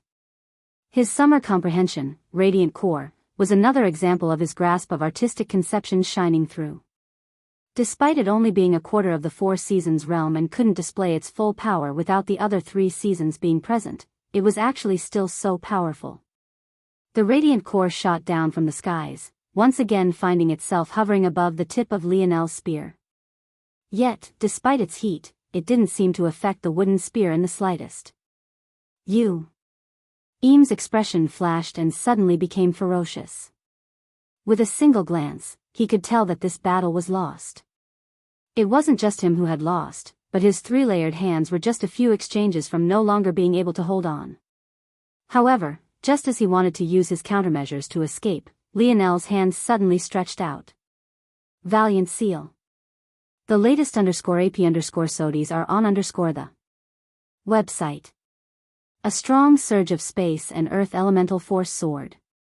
As heavy as the wood force in the air was, the earth force and water force were just as heavily present. The ease with which Lionel completed this spell, even at the expense of more than half his stamina, was far beyond any speed Eam could match. Right then, Eam finished chanting and the pendant on his neck began to glow. A moment later, his body vanished. But bang! Eam crashed into the spatial walls of the Valiant Seal, a cry of pain and horror leaving his throat. Lionel shook his head. Eam ended up even more miserable than the Black Swan had. At least the latter's death was swift. But Eam had tried to forcefully teleport himself away, only to be restrained. That sort of forced end to a teleportation could end horribly in several ways and, despite Eam's current sorry state, he could actually be considered to be lucky in how things turned out for him. Lionel's Valiant Seal was constructed based on the artistic conception of a treasure capable of forcefully keeping a subdimensional zone open. As long as something was within the parameters of the 5th dimension, it was simply far too difficult to deal with. In fact, Lionel felt that if he could properly improve his Valiant Seal, it would be a spell that followed him for a long time. It could be used flexibly for both attack and defense and was a mage art that Lionel was especially proud of. It was just unfortunate that passing it on to others would be difficult since you would have to have an extremely high space and earth affinity to cast it. Lionel couldn't think of a single person that met that requirement. The latest _AP_SODIs are on the website. This should be the end of things for now. I really didn't expect enemies to get here so quickly. It seems that things could quickly get complicated. Lionel reached out a palm and squeezed. He wasn't confident in whether or not the seal that protected Eam was stronger than the others or not. If it wasn't, everything would be fine. But, if it was and he was forced to use his Scarlet Star Force again, it wasn't worth it. So, rather than doing this, Lionel chose to toss him into a snow globe and worry about it later. Of course, though, Lionel used the Valiant Seal to pin him down and take his storage treasures first, then he threw him away. Lionel's head whipped around. Reacting quickly, he sent his Valiant Seals hurtling through the air in a particular direction. His gaze happened to lock onto the battle between Arnold and a 3-layered hand. However, he was still a step too late. Before his valiant seal reached their destination, the three-layered hand vanished from sight, just barely dodging Arnold's palm before he was crushed into minced meat. Lionel's brow furrowed lightly. Visit. For a better user experienced the pendant that Eam had tried to use was a high-level bronze-grade treasure, and the same was the case for this man who had just disappeared. But it was clear that none of the others had this treasure, so it was obviously not something the evergreen goddess gave to all her high-level subjects. The reason Lionel wanted to stop this man was precisely because it was odd that he had this treasure, and Lionel's instincts told him that he should try to stop him. Unfortunately, Lionel was still a step too late.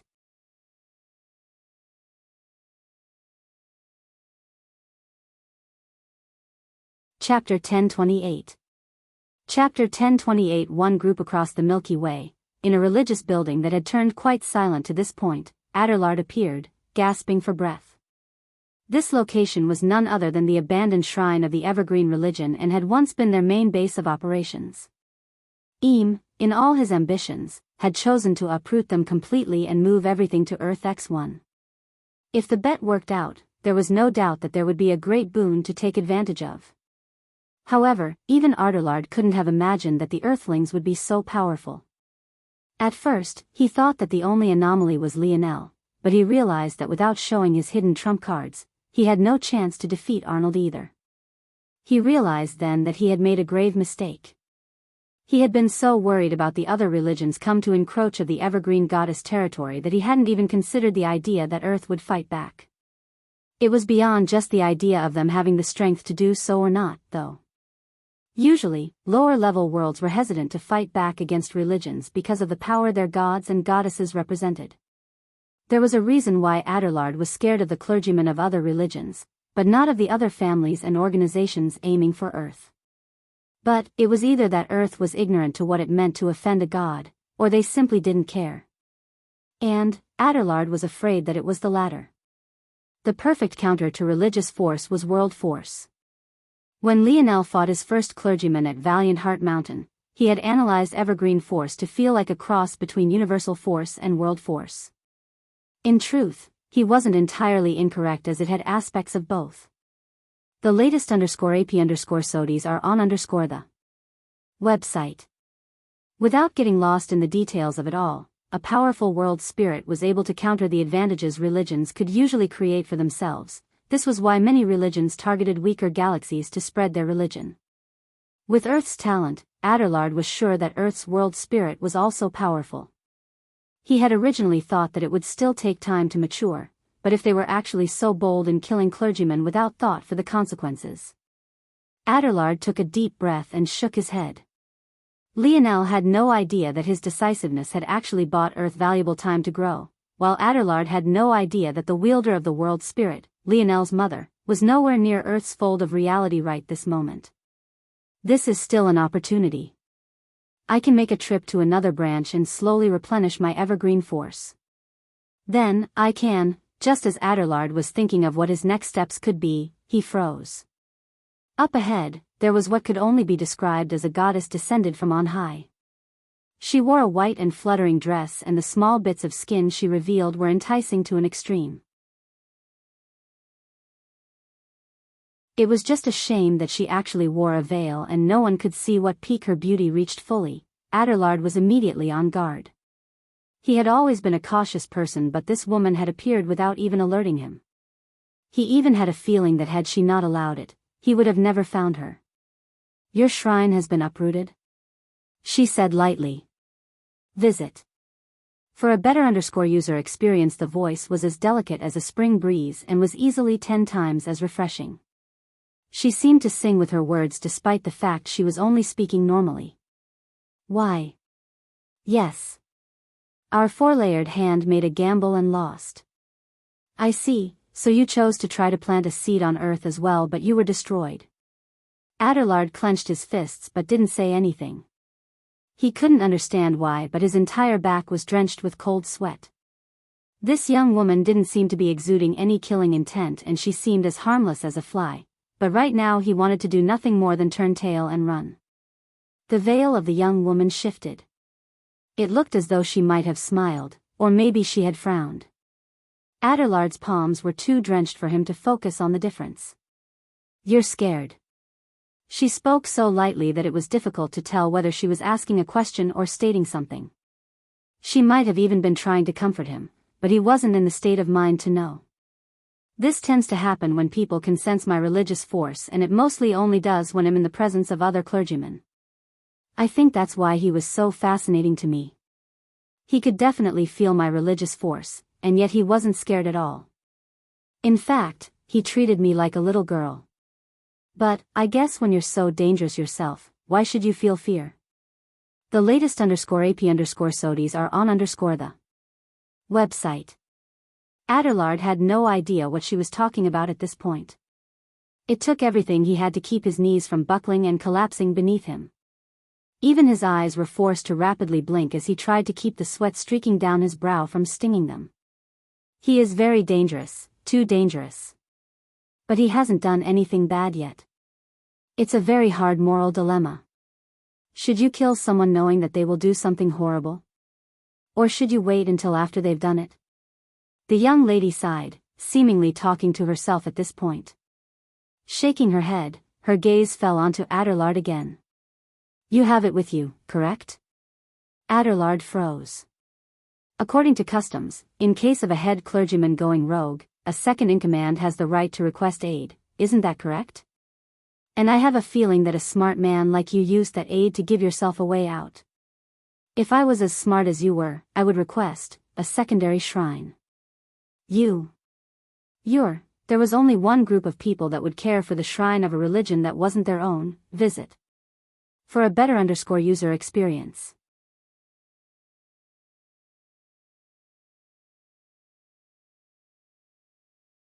Chapter 1029.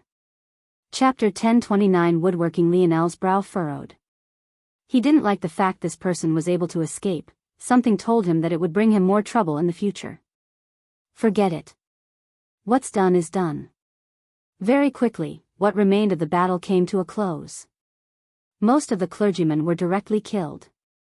As for those that surrendered, Lionel chose to throw them all into the snow globes. Lionel didn't have the heart to slaughter people that had given up, but he also knew that it would be impossible to try to integrate these people into Earth's population like they were currently doing for the people of Terrain. The people of Terrain had no choice but to rely on Earth. Their original world was practically empty now.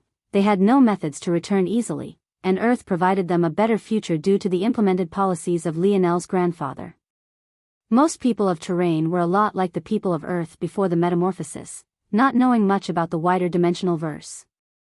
But these clergymen didn't share the same ignorance of the world, and they wouldn't have the same gratefulness the people of Terrain would foster. If anything, they'd be a ticking time bomb ready to erupt at any time. Without a choice, Lionel could only throw them all into snow globes. At least this form of imprisonment didn't allow them a chance to escape, and everything would remain under his control. Visit for the best. No_vel_read_ng experience. This operation didn't go poorly.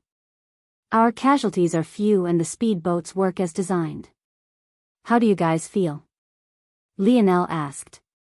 Franco swung his arm as though he was already ready for another fight in response. Lightweight.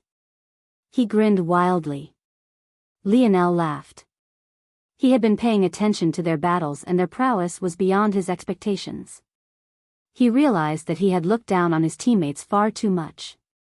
Maybe if he had chosen to grow with them from the very beginning rather than just chasing after Aina alone, they would be far more powerful. He felt a bit of guilt toward this. After all, he was always so worried about morality and the lives and deaths of strangers, but he always left his own brothers behind to fend for themselves. He truly was all over the place. A few with water affinity, come over. Lionel called out. After giving a few directions, a small squadron of those with water-related abilities came forward and began to pull the sunken spaceship out of the waters. Visit for the best. No_vel_read_ng experience. This space has enough material to make at least a dozen more speedboats. As for the useless material, I'm sure I can find another purpose for it. Lionel cast a glance into Eam's spatial treasure and his pupils constricted. After a moment of thought, he came to an understanding. How lucky. They must have tried to uproot their whole religion and take root here.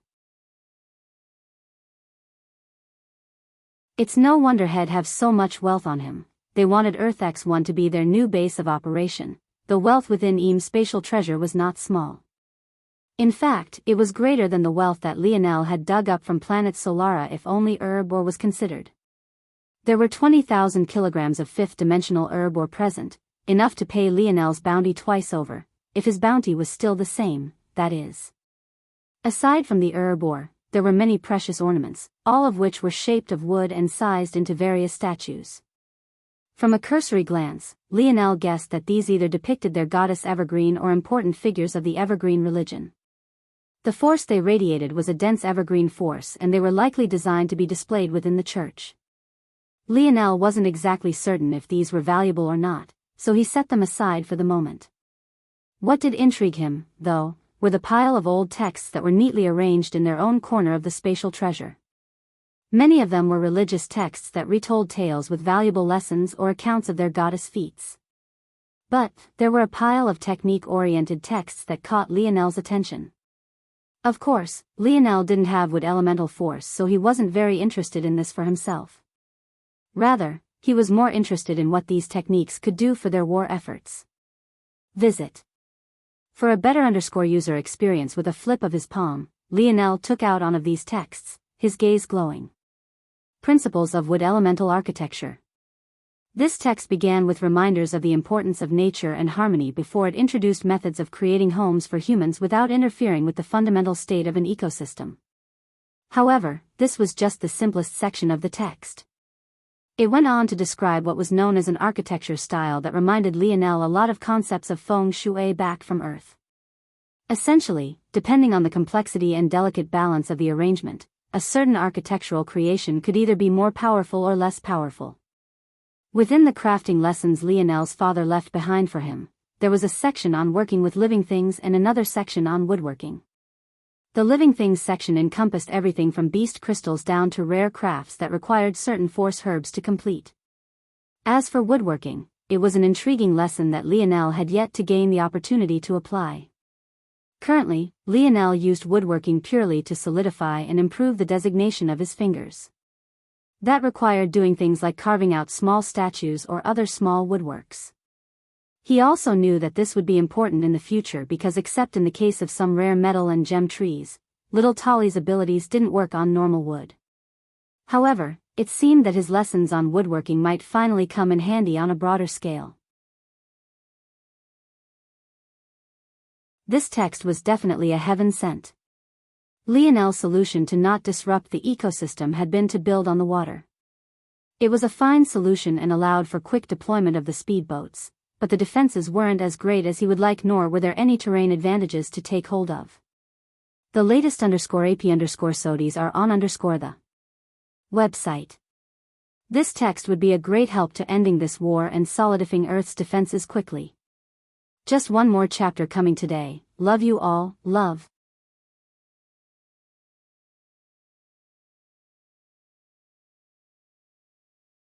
Chapter 1030. Chapter 1030. Lake crossing. The main base of Earth X1 underwent enormous changes in just a few days. The chosen location was one of the only 2 points on the whole of the planet where the 3 largest rivers intersected. Due to an odd case of flow dynamics and physics, the water at these intersections was quite calm comparatively speaking.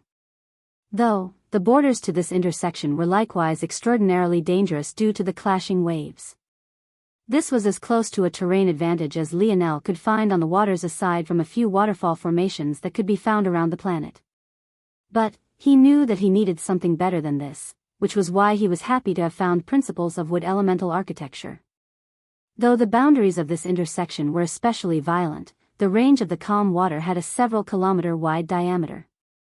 It looked so much like a lake as opposed to the clash of 3 rivers that this was exactly what Lionel called it, lake crossing. The 3 main rivers, named West River, Southeast River and Northeast River by Lionel, met at their curves. Rather than actually crossing each other, the intersection was like a joining of 3 U-shapes at their base to form a sort of triangle with curved edges. The locations where just 2 rivers met were exceptionally volatile, giving the region some cover. But the main issue was that Lake Crossing had bodies of land as well. These bodies of land were exactly the weakness of this location and exactly the reason why Lionel wasn't confident in this terrain advantage. However, now with principles of wood elemental architecture, Lionel was confident in fortifying these entry points to the water, and that was exactly what he did. The result was a grand fort formation that became the result of less than a week's work. Visit. For a better user experience, sitting right at the center of Lake Crossing, an enormous fort lay. Taking inspiration from the Slayer Legion, it was like a large metal cube sitting on the calm waters. It was impossible to tell how deep into the waters it went, but the top of this cube reached up more than 20 meters.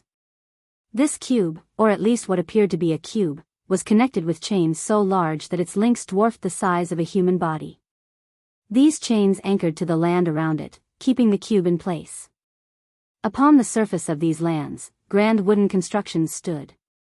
At first glance, it looked no different from a normal wide-ranging and thick forest of brown and green.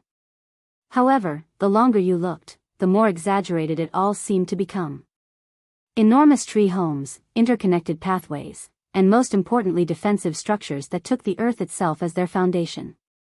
The most shocking part of it all was that wood force continued to accumulate and grow in the surroundings. The trees absorbed this force greedily, speeding along their evolution far faster than the rest of Earth one after another. These trees grew thicker and wider, breaking into the fifth dimension one after another and showing not a single sign of slowing down. The first day this tree fort was created, its defenses could only be considered to be alright. But, come the third, fourth, fifth day and beyond, the sturdiness of it all dwarfed what Lionel could have created with his current crafting prowess, at least not on the time crunch he was on.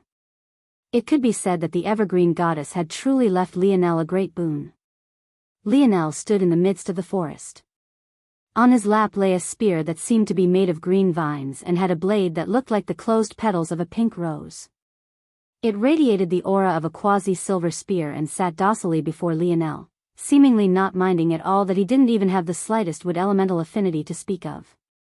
The latest _AP_SODIs are on the website. When controlling spears he didn't have an affinity for, Lionel often had to spend 2, 3, maybe even 10 times the stamina he would normally. But, he had no other choice in this matter. Only he could comprehend the evergreen goddess text and execute the completion of this fort fast enough. Luckily, he had the golden scaled koi fish to help him quickly replenish his stamina, or else things would have been even more troublesome. The good news, though, was that manipulating fourth-dimensional trees was much easier. If these trees had already become fifth-dimensional, Lionel might not be able to accomplish this even with several months. Comprehending the artistic conception was easy for him, though. He just had to manipulate the fourth-dimensional trees into fifth-dimensional levels of complexity and watch the force do the work for him. I need to be fast. I need to finish all the forts before Earth X1 and undergo a qualitative change under Earth's influence. I'm still too slow. Lionel suddenly looked up. They're here, right? Arthur appeared in a streak of light. Whether it was Gil or Lionel himself, there was no doubt that Arthur had the fastest speed. It couldn't be helped, he could quite literally deconstruct himself into the light element at will. Seems you know already. Arthur responded. Lionel sighed. I wanted to take over both lake crossings, that way we'd always have the decisive advantage, but my wood affinity is just too weak. I couldn't finish here fast enough. Visit. For the best no_vel_read_ng experience. Arthur's lip twitched. Lionel had created such an elaborate fort in less than a week. It was practically impenetrable. Only a fool would attack it without several months of preparation. The fact he accomplished this was enough. But Lionel didn't feel this to be true. He felt an anxiousness in his heart that he couldn't seem to get rid of. He needed to be faster, to be better. They had known from the very beginning that there were 2 points that all 3 rivers met at. Unfortunately, Lionel could only choose to build one base at a time. There's no need to worry. They should have just arrived. It would be impossible for them to set up any sort of powerful defenses. In fact, they might very well be fighting amongst themselves for such a prime spot. Lionel's gaze narrowed. Arthur looked into the distance, his gaze also turning somewhat gloomy. It seems they want to test how good this fort is too. Arthur said lightly. Leave this to you? Lionel asked. No problem. Arthur laughed, his blade had been dry for too long. Make sure to give those other bastards hell. Visit. For a better user experience, Lionel's lip curled into a smile. It seems that they really thought that Earth was ripe for the picking. It was about time they entered the grand stage and showed them all just what made Earth so talented to begin with.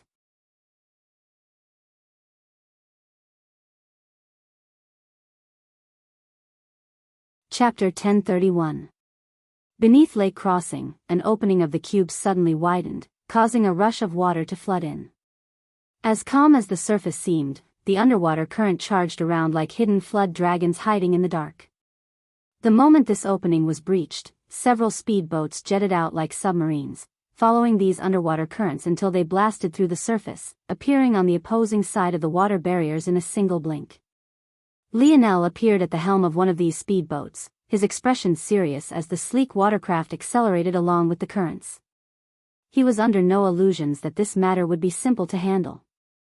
On the other side of Earth X1, as Lionel had already guessed, the sparks of battle were already being slowly lit. Much like the first lake crossing, this intersection of the west, northeast and southeast rivers was likewise a connection of U-shapes. It had to be understood that the reason Lionel had given the rivers these names were because of their locations on Earth X1. The three main rivers were like irregularly shaped circles claiming a section of the planet for themselves. The West River circled around basically the whole left side of the planet, and the remaining two followed the same pattern. Ultimately, these three rivers met as a unit twice, and these were easily chosen to be the best locations. As a result, a portion of the individuals who targeted Earth X1 shot for one of these points while another portion shot for the other. Visit. For a better user experience, the competition was fierce and the battlefield became no different from a powder keg ready to explode at any time, no single individual willing to take a step backward. Such a defensible position on a planet without large mountain ranges or valleys was about the best they could hope for. How could they allow others to have it? This is troublesome. Don Vila, familiar petite young lady of Radix family, Libli, stood in the depths of the forest, eyeing the second lake crossing through the foliage. Though the appearance of the others weren't yet obvious, she hadn't let down her guard, nor did she make any big movements just yet. Much like the others, they had chosen a separate location on planet Earth X1 to build a temporary fort before sending a vanguard to scout out this region. There was no doubt that at least half of their most powerful warriors were here. Rho Alpha Alpha, everyone hid in the shadows, watching for the movements of everyone else, and none seeming to want to take the first step. Young Mississippi, a middle-aged man of the Radix family, stepped forward. Rho, visit. For the best no_vel_read_ing experience, is the scouting complete? Libli asked without looking back. The middle-aged man reached out toward the air and allowed a dark gold moth to land on his hand. At first, it seemed no different from a member of the small creature race. However, upon second inspection, one would be shocked to find that the dark gold moth was actually not living at all. Rather, it was a delicately constructed mechanism of parts. We've deployed 9,283 scouting units successfully, and the planet has been mapped out to about 38%. 38%? Good. Continue your report. Libli nodded, satisfied with this result. It might sound like a small number, but 100% would entail mapping everything even down to the core of the planet. This would include the river's floors and potential hidden pathways as well. 38% was already far more than they needed. There are a total of 6 powers that have targeted this world. This includes all those that are potential threats. If non-factors are accounted for, there are as many as 31. However, much of this number either includes those who are acting on an individual or small-scale basis, or they encompass families and organizations that have overestimated themselves. Detail the 7. Libli spoke coolly, clearly not caring for the full 31 number. It would be a waste of time to do so. Yes. The first are the evergreen goddess religion. They have set up a shrine at these coordinates. However, they don't seem to have made a move just yet, and the scouts don't dare to get too close. Visit. For the best no_vel_read_ng experience. Liblis' gaze narrowed. Religions were making their move as well. It seemed that they had to be cautious. There was no need to offend a god without reason, and there was also no real conflict of interest, at least for now. So long as the church didn't go too far, they could coexist. The second is ourselves. The third through fifth are all individuals that come from outside the Milky Way, just like we do. There's the Rain family, the Umbra family, and the Flora family. The Rain family has set up their base at the North Pole. The Umbra family has taken the south. The Flora family has taken the largest stretch of land, the center island, as theirs. The Rain, Umbra, and Flora families. Though the Libli hadn't had run-ins with them all, she knew them well as they knew her. They had all been vying for position in the Milky Way for a long while already. And, on top of that, they were as close to mortal enemies with the Flora family as one could get. When it came to matters between the Flora and Midas Radix families, their philosophies were too antithetical to one another to coexist. And the final? They are the powerhouse of this quadrant. Well, not just this quadrant, but of this galaxy as a whole. The Krars family. They have the most flexibility when it comes to this war. They have many worlds that they control near Earth's borders and are also under the most threat from Earth's current advancements. Earth's fold of reality missed them this time, but when Earth enters the sixth dimension, they will be finished.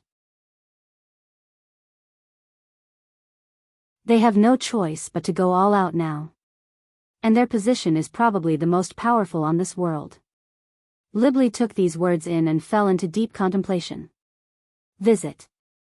For the best no_vel_read_ng experience.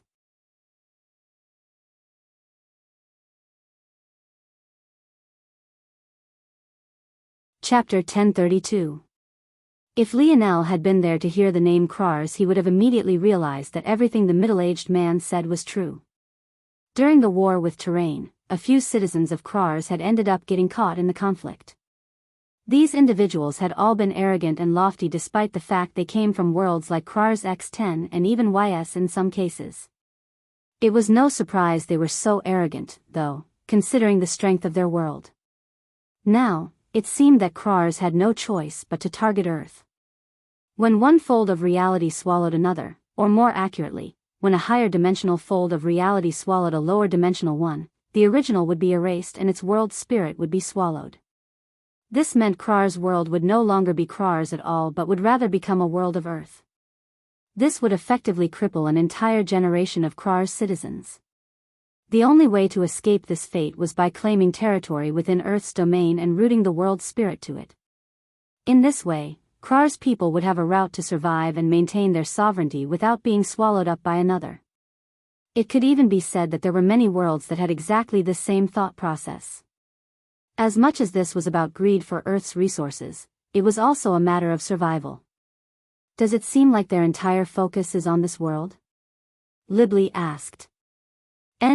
Well, before the middle-aged man could answer, an enormous anchor fell onto the second lake crossing. A pillar of water shot up into the skies, covering up what it was that had landed. At first, Libli immediately went on high alert, as did the individuals hidden in the surroundings. If this was some sort of bomb, they had to be prepared to protect themselves. But, what actually happened next left them stunned. The latest _AP_SODIs are on _the website.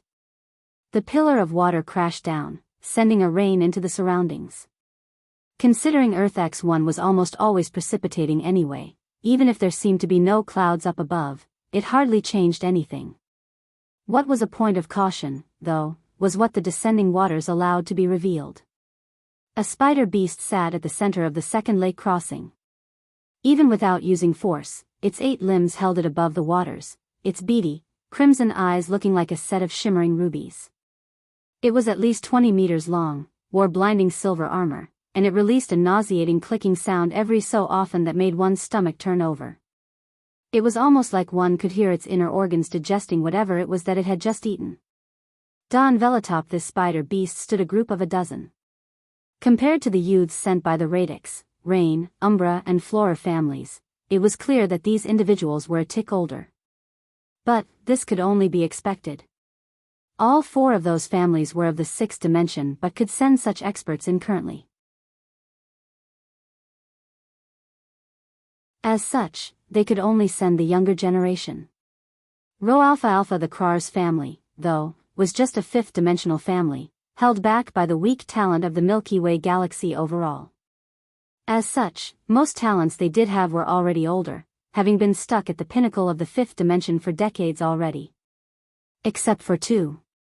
And these 2 happened to be a pair of twins that stood at the helm of the spider beast, both radiating the aura of a Tier 9 5th dimensional existence.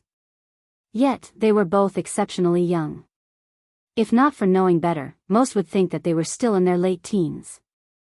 I think this hiding isn't doing us any good, right? One of the twins spoke. If none of you will come out, we will simply take this base for ourselves. Veronica. Rho. The moment the twins spoke these words, the spider beneath them opened up its jaw and raised its large abdomen into the air. Before anyone could react, a spiraling pillar of webs that sparkled like a cross between silk and diamonds shot upward. Visit. For the best no_vel_read_ng experience in just a few seconds, the entirety of Lake Crossing had been covered in a thick platform of web. Just a slight moment of hesitation had allowed the Krar's twins to take the initiative. There were truly very few who dared to take a step onto that web. Just at a glance, it wasn't difficult to tell that this web was incredibly sticky. From Libley's calculations, she felt that just walking along it would take about 3 to 4 times the amount of force they would use on water normally just to keep themselves from getting stuck.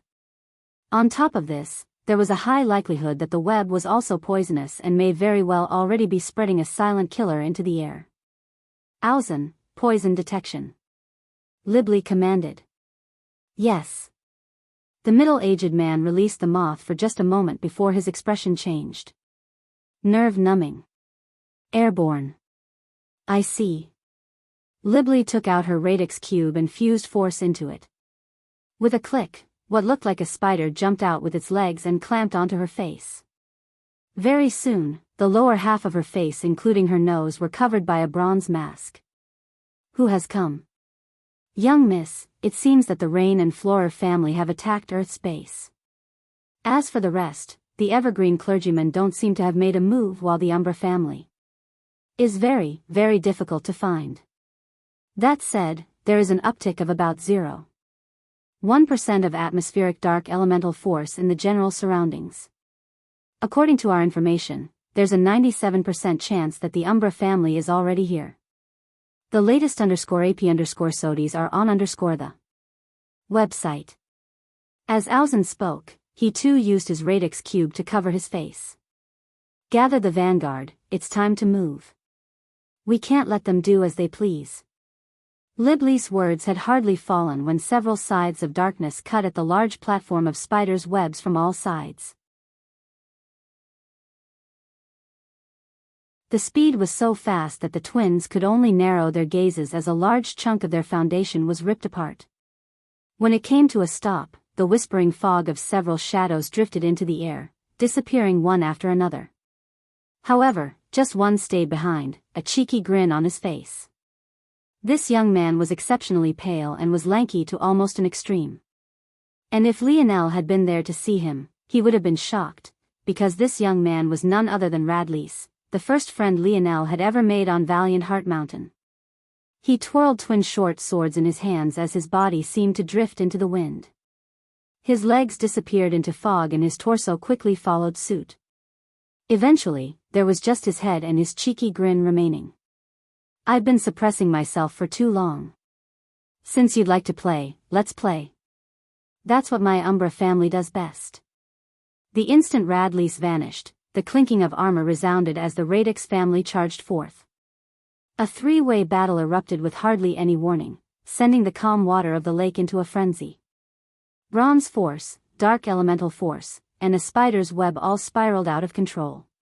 Chaos descended upon the second lake crossing. The latest _AP_SODIs are on the website.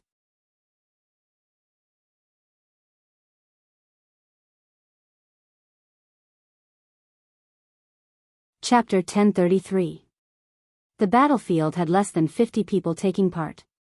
It was clear they all had a tacit understanding that this was a place reserved for elites and elites alone. Anyone else would only be like fodder to a flame. Libley and Radley's clashed with the twins. The latter seemed to flicker in and out of existence as he pleased, while the former had already put on an entire mech suit. From a delicate and petite young lady, she had become a bronze behemoth. Back on planet Solara, there were certain delicate mechanisms that she didn't dare to deploy for fear the planet's environment would destroy them. But now she had no qualms at all. Her one enormous bronze arm billowed with the odd bronze force and endless steam.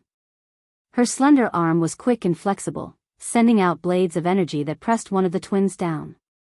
Radley's twin short swords were like arcs of black lightning. They appeared without warning, struck with unconscious speed, and moved like deathly shadows. Not bad. Radley's laughed as he vanished and appeared on a whim. I thought that only those two would be good in this galaxy, but it turned out that there were other talents here too.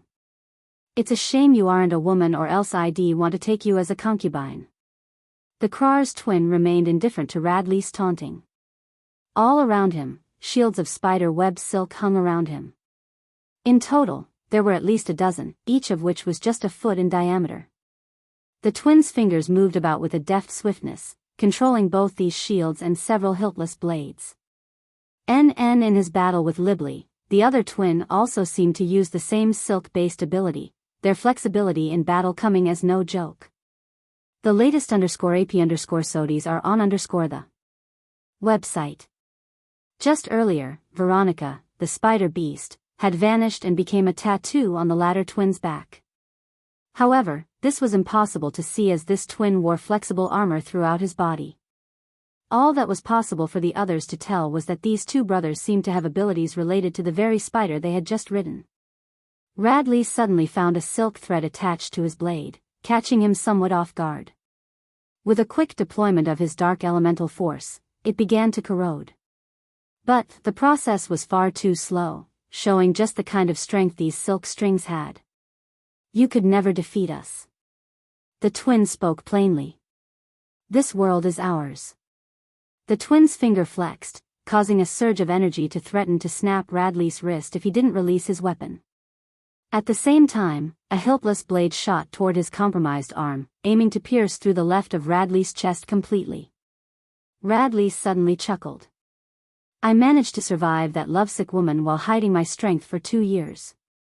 What makes you think this is enough to deal with me? Donville Radley's back suddenly erupted with tendrils of dark energy. Soon, though, it became clear that they were actually several tails. Of which, there were 3 in total.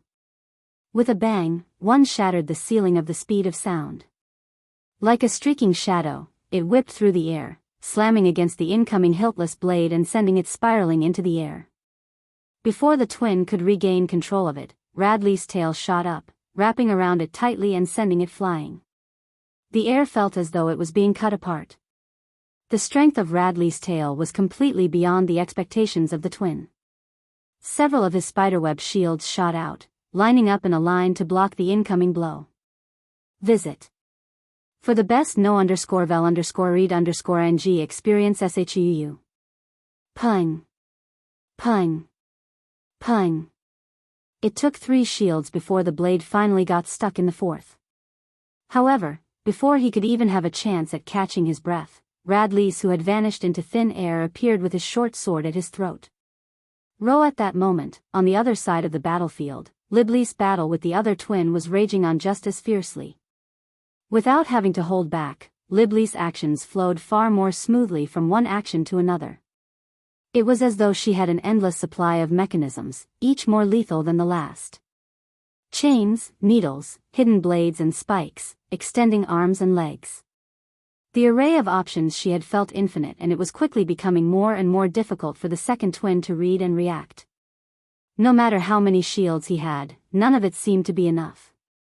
Libly's massive steampunk bronze arm rotated a quarter, causing several small holes to appear at a joint.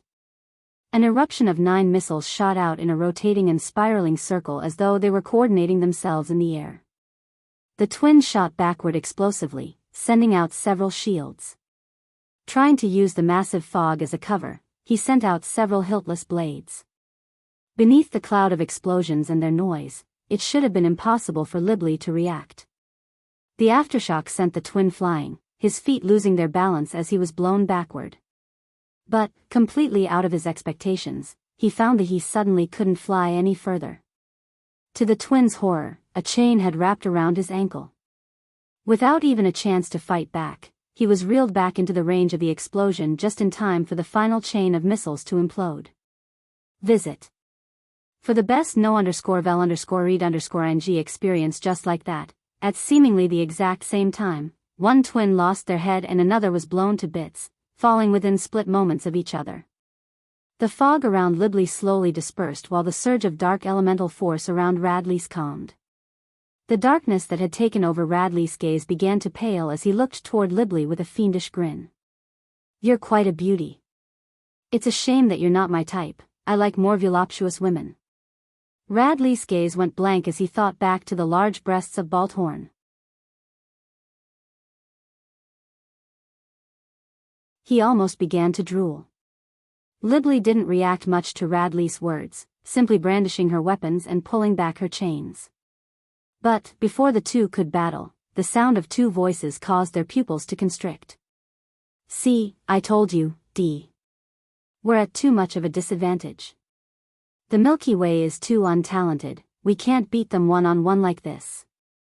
"Fuck off, Dre. I'm unresigned. This is bullshit. Wouldn't everything be alright once we take Earth's talent for our own? Then nothing would hold us back any longer. For now, just listen to me." Libly and Radley's turned their gazes to find an enormous bird hovering in the skies. On its back, 2 individuals that they should have just killed stood, perfectly fine as though nothing had happened. Visit. For the best no_vel_read_ing experience, since our talent isn't good enough, well, just drown them in numbers. At that moment, the sky that was fairly clear aside from the light drizzle of a few clouds suddenly warped. From just a single bird, there were suddenly hundreds, each of them with squadrons of 10 on their backs. Instantly, a battlefield that barely had 50 people suddenly ballooned into one where a side had thousands in a single blink. Libly and Radley's pupils constricted into pinholes.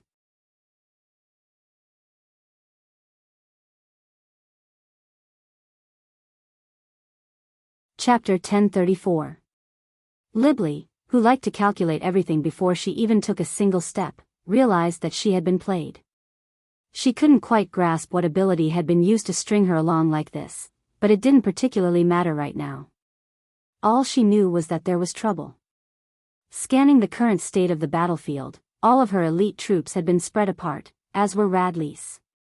On top of this, they were being pinned down by the elite troops that the twins had led forward earlier, making it difficult for them to regroup. Libly had thought they all had the tacit understanding that this would be a battle of elites and had gotten complacent. After all, as much of a powerhouse as Krars was in this galaxy, their main ability came in their foundation and their numbers. But, if they were willingly tossing such an advantage away, she had been willing to gladly take such a benefit for herself. However, Libly had forgotten one important piece of information. Rho Alpha Alpha Ausen had informed her of where the Rain, Umbra and Flora families had set up their bases. But, he had never said anything about where the Krars family had set up theirs. It was only now she understood that they had never set one up to begin with. From the very beginning, their only target had always been this second lake crossing. Regroup. Libly raised her enormous mechanical arm, pointing its massive fingers forward. Mechanisms on their tips opened up and shot out a rapid hail of bullets as she tried to cover for her people's retreat. But, how could Dee and Dre allow such a thing? They had revealed their true cards at the perfect time and they would most definitely take advantage. Visit. For the best no_vel_read_ng experience right at that moment, the birds dove down from the skies. One would have thought that they would slow as they approached the water, but it was the exact opposite. They accelerated like speeding bullets, their feathers ripping from their bodies one after another. However, if one looked closely, those very feathers turned into an odd inky energy as they fluttered away, sinking back into Dre's body. Bang! Bang! Bang! Bang! Bang! Don Velth birds, without a care for their lives, crashed full speed into the waters below. At that moment, an inky blackness was cast over all of their visions, making it impossible to see what was happening. Before Libli could even regain her bearings as the water beneath her rose and fell like tides, her bronze armor jumped into action on its own, blocking a strike to her left. Libli's gaze narrowed. Her armor only acted without her express command under very few situations. She realized then that her life was truly in danger. The inky blackness dispersed, revealing the state of the battlefield once more. But now, Libli found herself surrounded from all sides. With the Krars having claimed the very center of the battlefield, it had suddenly become impossible for any regrouping to take place. Under normal circumstances, this would have been a terrible move to make as it essentially forced the Krars to be pincered from all sides. However, with so few people being on the battlefield to begin with and many birds still hanging in the skies with hundreds more attackers, it felt like the perfect action for this given situation. Libli immediately found herself embroiled in battle. For the first time in her life, she actually regretted not bringing that massive meathead somewhere. However, she had had no choice but to leave her husband to be back at their base so that there would be someone there to defend should Earth send a preemptive attack. Row visit. For the best no_vel_read_ng experience we need to retreat. It seems we'll really have to give up this location. If they build an entire base of that spider silk, it'll be difficult to take this back without at least a few thousand troops. But even then, Libli's mind spun as she thought. The bare minimum requirement for attacking this second lake crossing once the Krars had established themselves would be an antidote for this nerve-numbing poison that was slowly accumulating in the air. Not everyone of the Radix family had good enough crafting skill to block this poison like she did. And the Umbra family was known for their immunity to such things, and Libli truly didn't want to let them have the upper hand. Damn it. Retreat. No sequence. Libli's mask projected her voice over the battlefield. Her words told her men to use whatever means to escape they had. Without a sequence allowed them to scatter.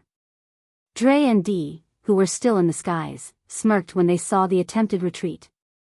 They acted in unison, fitting themselves into all sort of twinning stereotypes. Fire at will.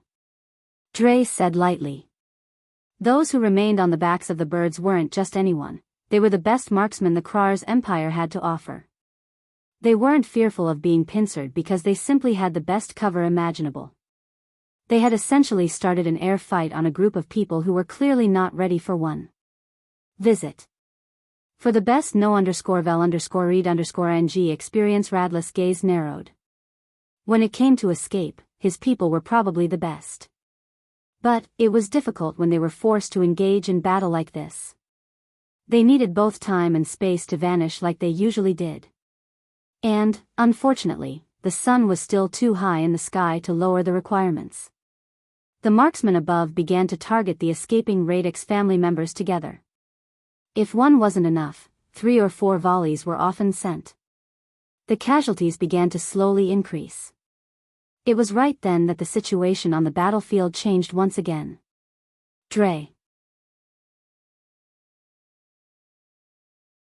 subconsciously looked in a certain direction, his gaze narrowing when he saw an array of speedboats racing down the river. In fact, much like the clergyman, he almost hadn't noticed them at all. Shoot them, do. Dre hadn't even finished his commands when a beam of golden light tore through the skies, ripping through the throat of his bird. In the distance, still just over 2 kilometers away, Lionel frowned, holding his sniper rifle in his hand.